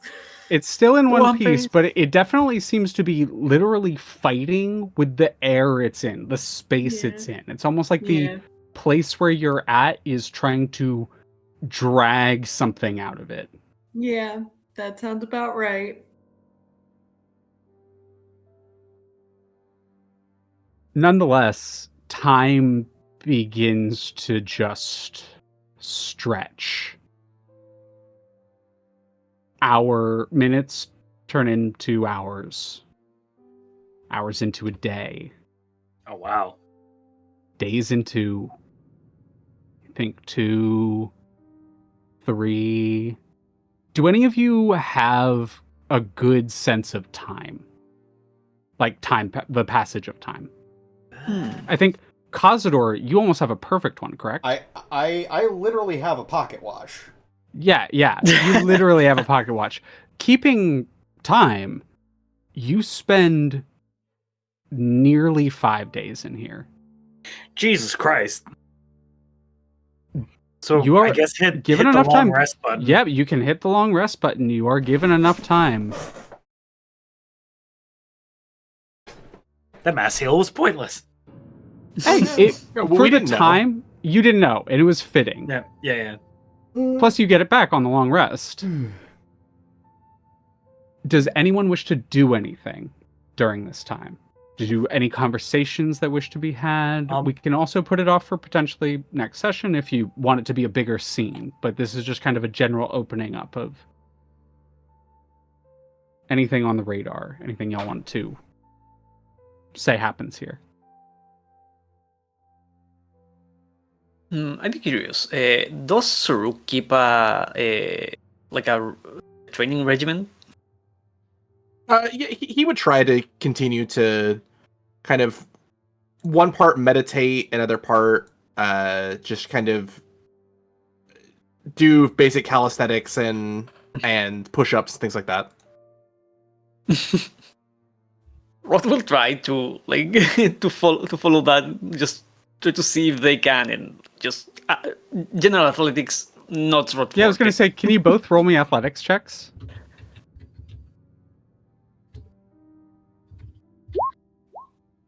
27.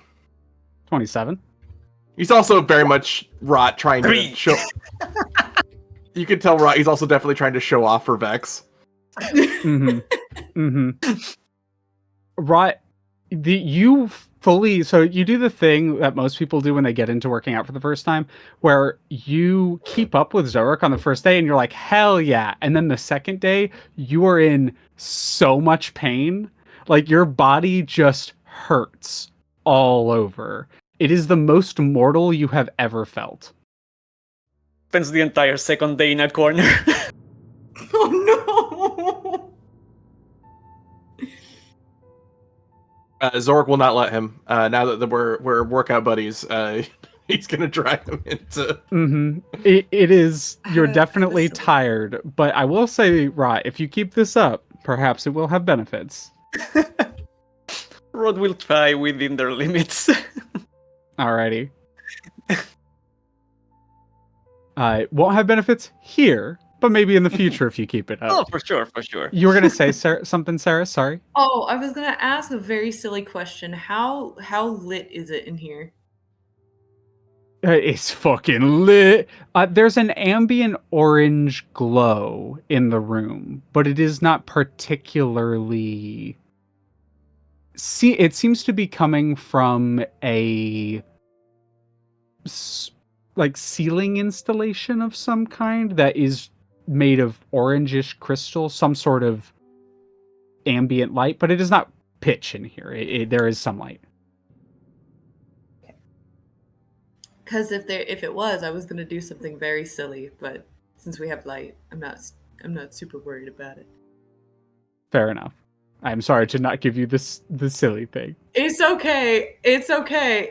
I mean, I could still do it anyway. It is still a silly idea. It's not dim in here. I was gonna say it's dim in here, so maybe you do that to keep track of day and night. I could do that. Though that's not that I was gonna say is not necessarily. I mean, like I said, it's silly, and it's very much a thing of. Yeah, I think I'm not gonna do it just yet, but the contemplation has happened.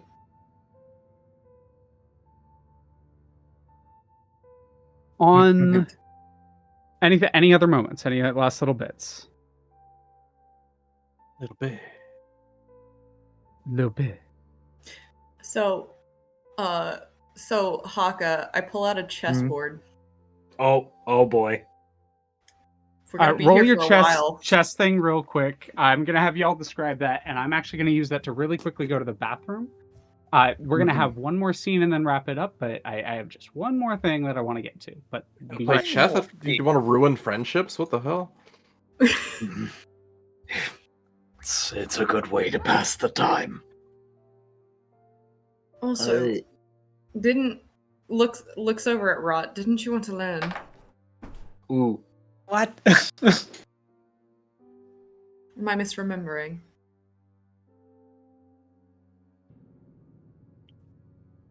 No, he is busy. Help! Fair enough. Well, they're gonna pull. Like I said, they're gonna pull out a chest. They're gonna pull out a chessboard. They're gonna challenge Hakka. All right, let's do it. Oh, was it? I'm so sorry. Was it Xoruk who wanted to learn? I don't know who was. Who amongst Rod the team wanted- wanted to learn chess? I distinctly would- remember this. Rod was. I- Rod was. I Okay. was. Yeah, two on the clock of learning proficiency, but no, I'm fine if this gets delayed. Okay. Like Rod right now is being as Getting the shit kicked out. Fair. I'll say valid. this. Roll me a perception check. Okay. I just want to imagine Xoruk going every morning, like time to exercise, and Rod just digging their nails on the ground. No! Perception will do. Mm-hmm.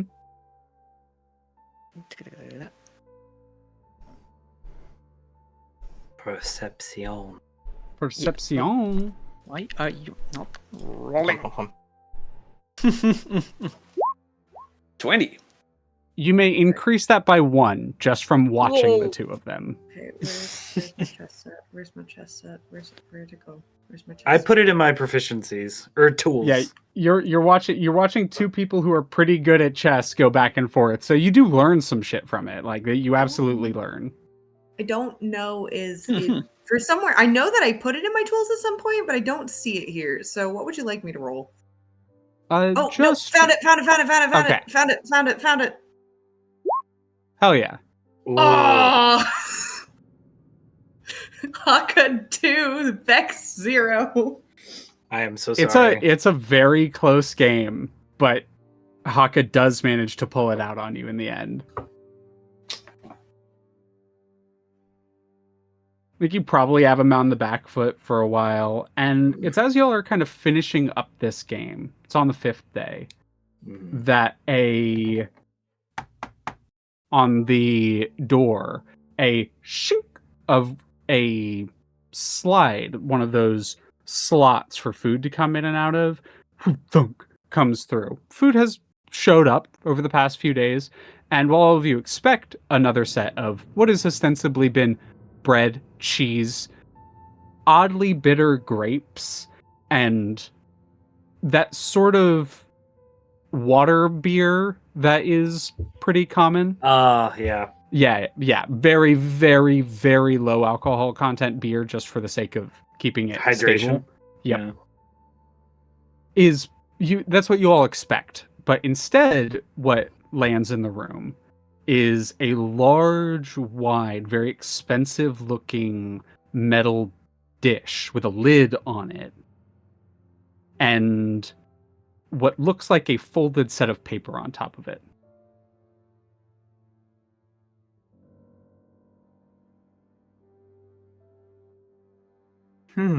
Well, what did you say?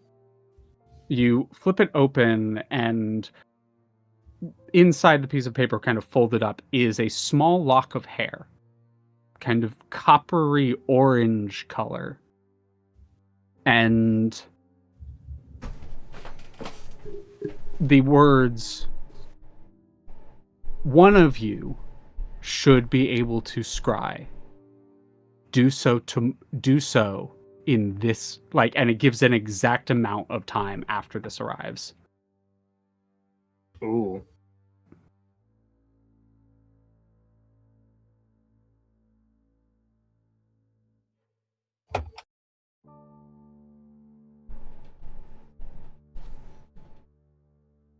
And I Looks think to the last Kazador. thing, the last thing on it would just be watch and learn.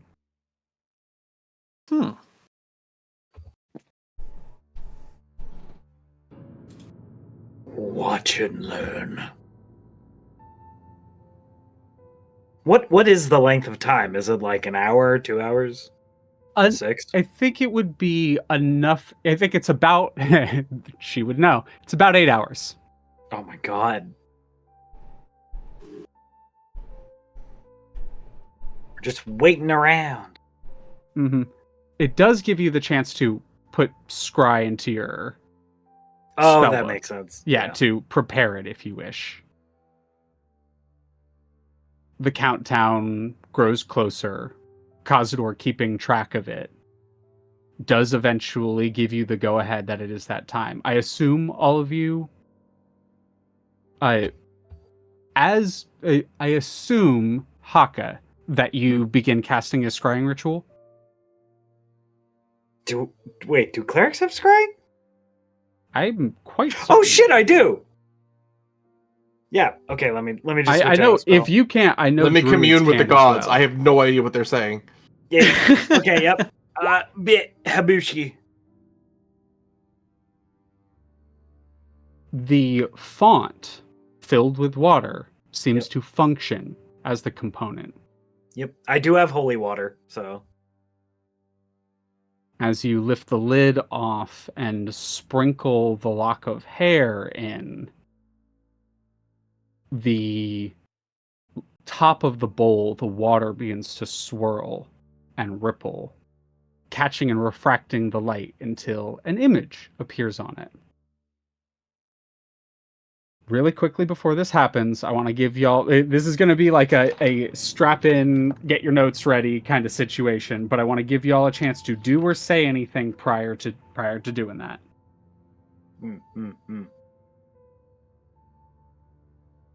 I got nothing. I think I'm good to go. Mm-hmm. Let's do it. Getting that last drink of water myself. As the scrying spell takes hold, you see once more standing in a hallway the form of Lilith, who seems to be with a notepad of some kind, kind of taking notes and then looking around, and when she looks up, she sees you and she nods, almost like looking at the scrying sensor, and she nods before turning down the hallway and beginning to walk. Not long after, a set of gilded double doors towers before you, then opening to an opulent room with no exits, in the center of which is a circular table where the acrid smell wafting off of the lavish spread of nightmarish cuisine can almost be seen with the plain eye, let alone tasted on the air. Other than the food on the table, the room lies empty. Lilith makes her way in, takes a seat at the far end, before continuing to take notes. After a minute or so, suddenly, the doors swing open, and a comparatively short, satyr-like creature almost skips into the room. With bare, pale torso, pitch-furred legs, and an elvish longsword, he flashes Lilith a friendly and familiar smile before exclaiming, "Lilith, dear! I assume the room has already been swept and freshly warded. But of course, my Lord Tixdixl." Careful with the Lord, Tixdixl responds. "We're going to be in the presence of the Lord of this tower all too soon." "And what makes you think that you aren't already?" A smooth voice drips from the corner before it shimmers in the form of a hunched, yet still Goliath-heighted devil with peachy skin, small curling horns, and a whipping tail pulls into vision. Lilith. "My Lord Dispater, an honor as always." "Spare me the platitudes, either of you," Dispater speaks. "I checked the room and have been waiting here for some time, so unless someone will be undeserving of their title, it should be safe." As if acting under unspoken direction, Tixdixl moves to the head of the table, pulls out a seat, and waits for Dispater to sit down before taking one himself. The three then sit in silence for a moment. Pause there for a second. Questions? Moving on. Mm-hmm. Before too long, the doors swing open once more, and several figures stride in at once. Tixdixl stands. "Ah, our Nessian contingent, and the Lady of the Sixth herself. To what do we owe the pleasure?" Tixdixl stands to address the three figures. Three pit fiends curl into the room like wolves on the hunt. Each is adorned like a high-ranking general, and strides with a similar countenance. One, clearly the largest, most scarred, and most decorated of the three, is hovering near a tall, athletically built devil of striking height. While still several feet shorter than her military compatriots, she glides in with the grace of a perfectly thrust dagger. I embody the will of hell, petty lord. I owe you no further words.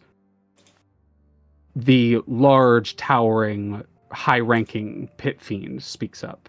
Or is what she says. Then the large, high-ranking pit fiend speaks up. She is the lord of she is the daughter of the true lord.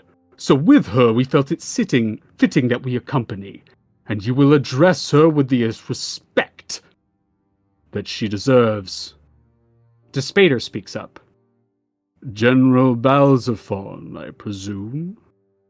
Balzaphon speaks. Indeed. And with me I bring General Perza, head of magical research, and General Corin, master of secrets. The one known as Corin, a pit fiend with a missing eye and a limp, takes the stage. Has the room been cleared? If it is done by anyone not in the room, then... Glacia speaks up. Daughter of Hell, Lady of the Sixth, the tall, athletically built woman aforementioned described. I shall take care of that, General Corin.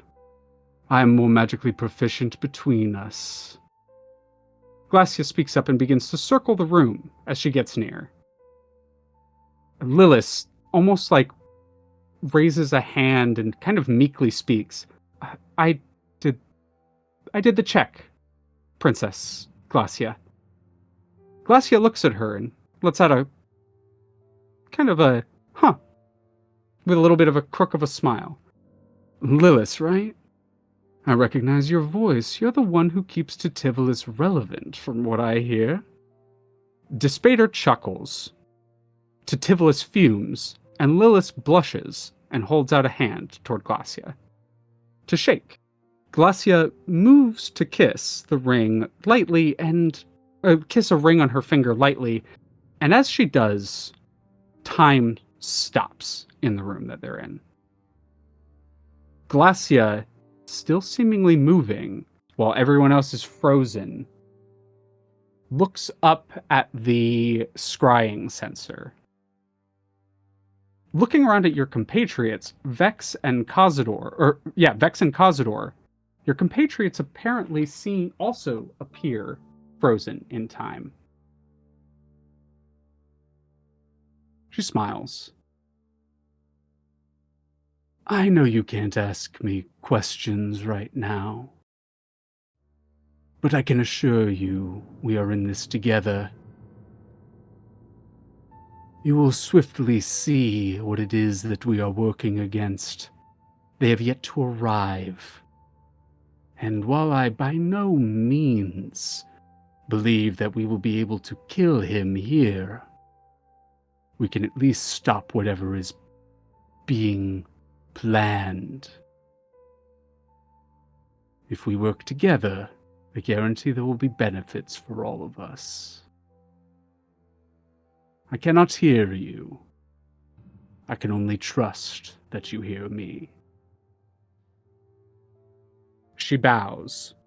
Ally of mine, master of time, lend me your ear to fight from afar. Before finishing the kiss on Lilith, and time seems to pick back up. Seems safe to my eyes, Glacia continues to speak. How many more are there left?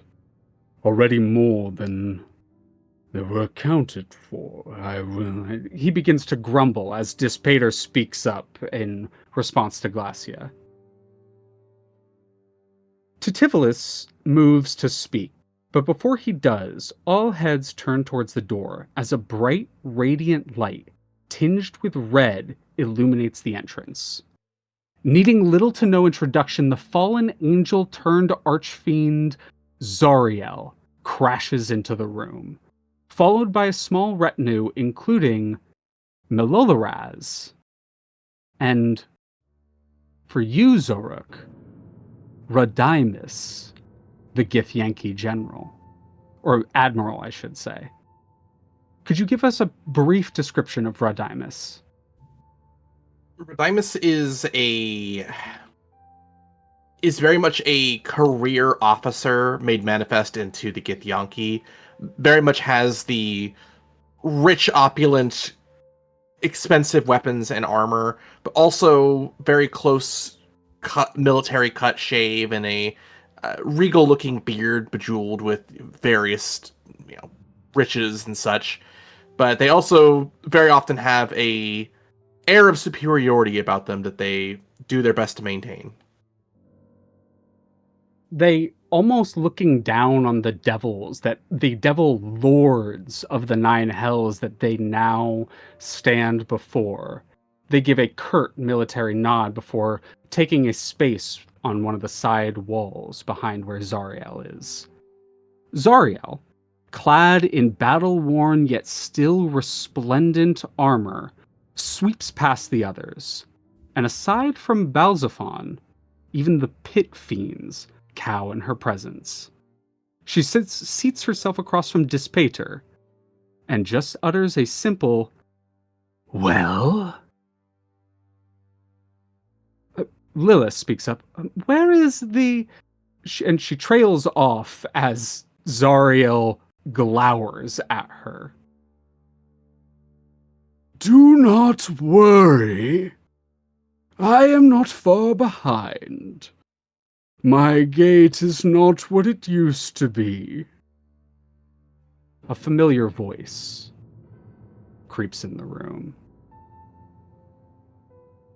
Before the maroon and cream robes, adorned with icons, talismans, fetishes of various denominations, strides in.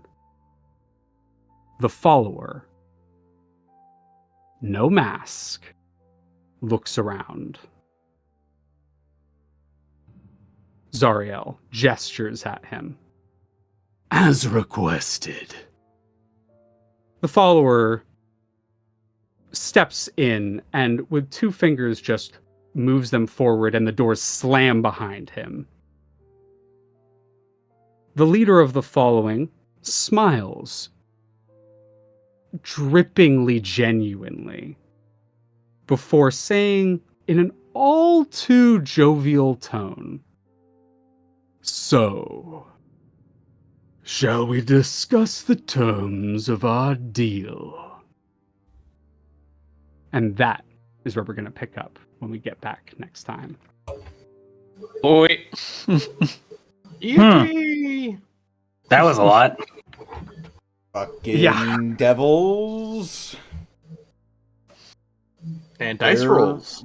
That's right. The channel you're watching this on right now.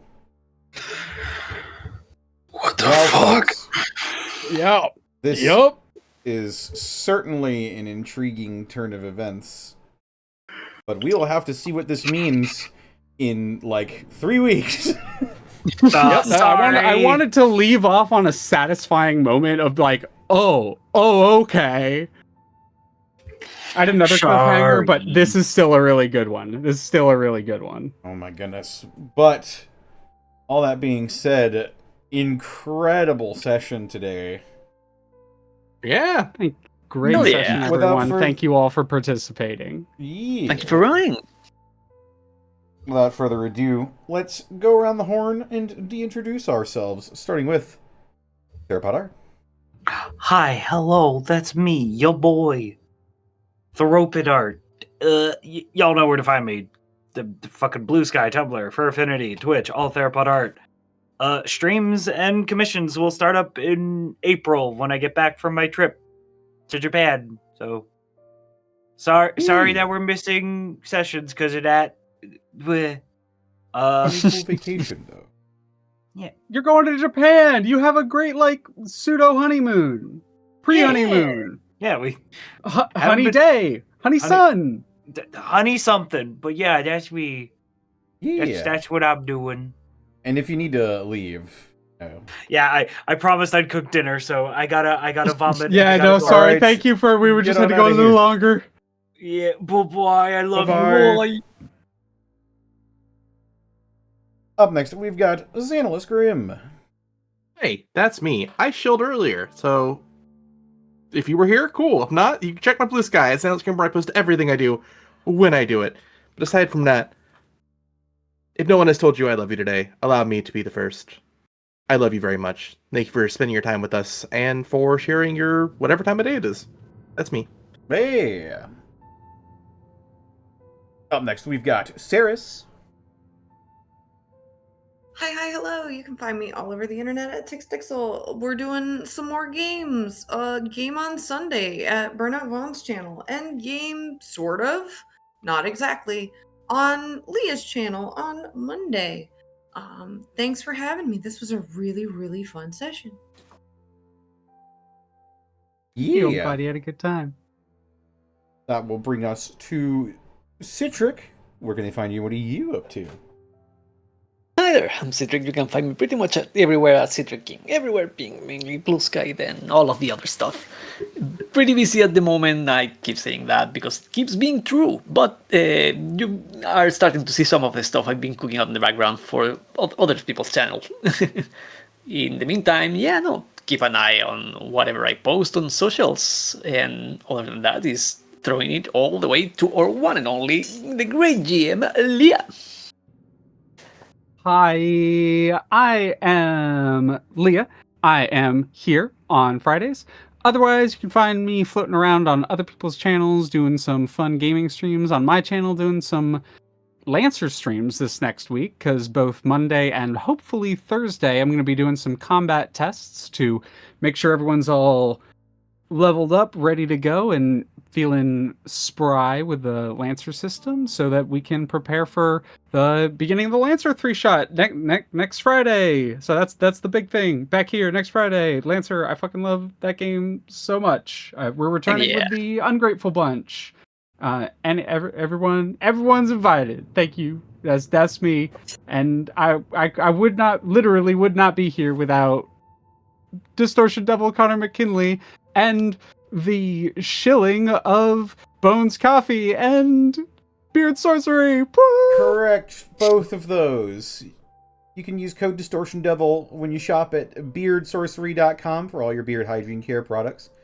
You can save 10% when you shop online at beardsorcery.com. As well, you can save 10% when you shop online at bonescoffee.com. If you're in the market for some delicious coffee, look no further than Bones Coffee Company. And if you weren't watching this live on twitch.tv/DistortionDevil, then you're probably watching this on youtube.com/DevilsAndDiceRolls or patreon.com/DevilsAndDiceRolls if you like supporting what it is that we do here. Yeah. We also couldn't do this week in, week out without bits and subs from viewers like you. From people such as Zenlita, thank you for the 100 bits. We need to get ourselves arrested. Zarkanrot, I bet. Yeah. Xoruk already throwing hands. We're trying to do what?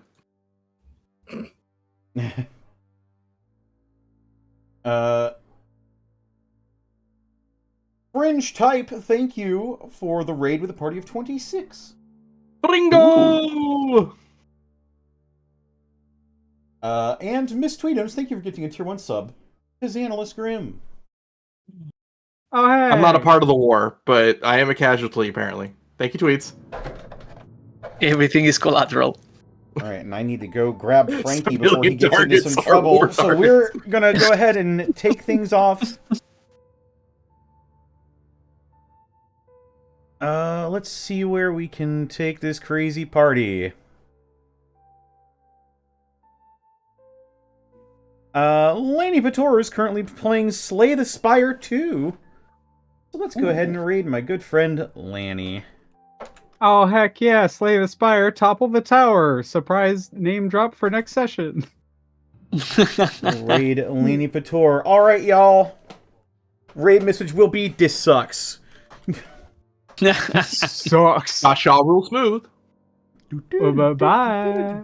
Take care, everyone. Bye. Take care. Have a great bye, everybody. Charlie Brown.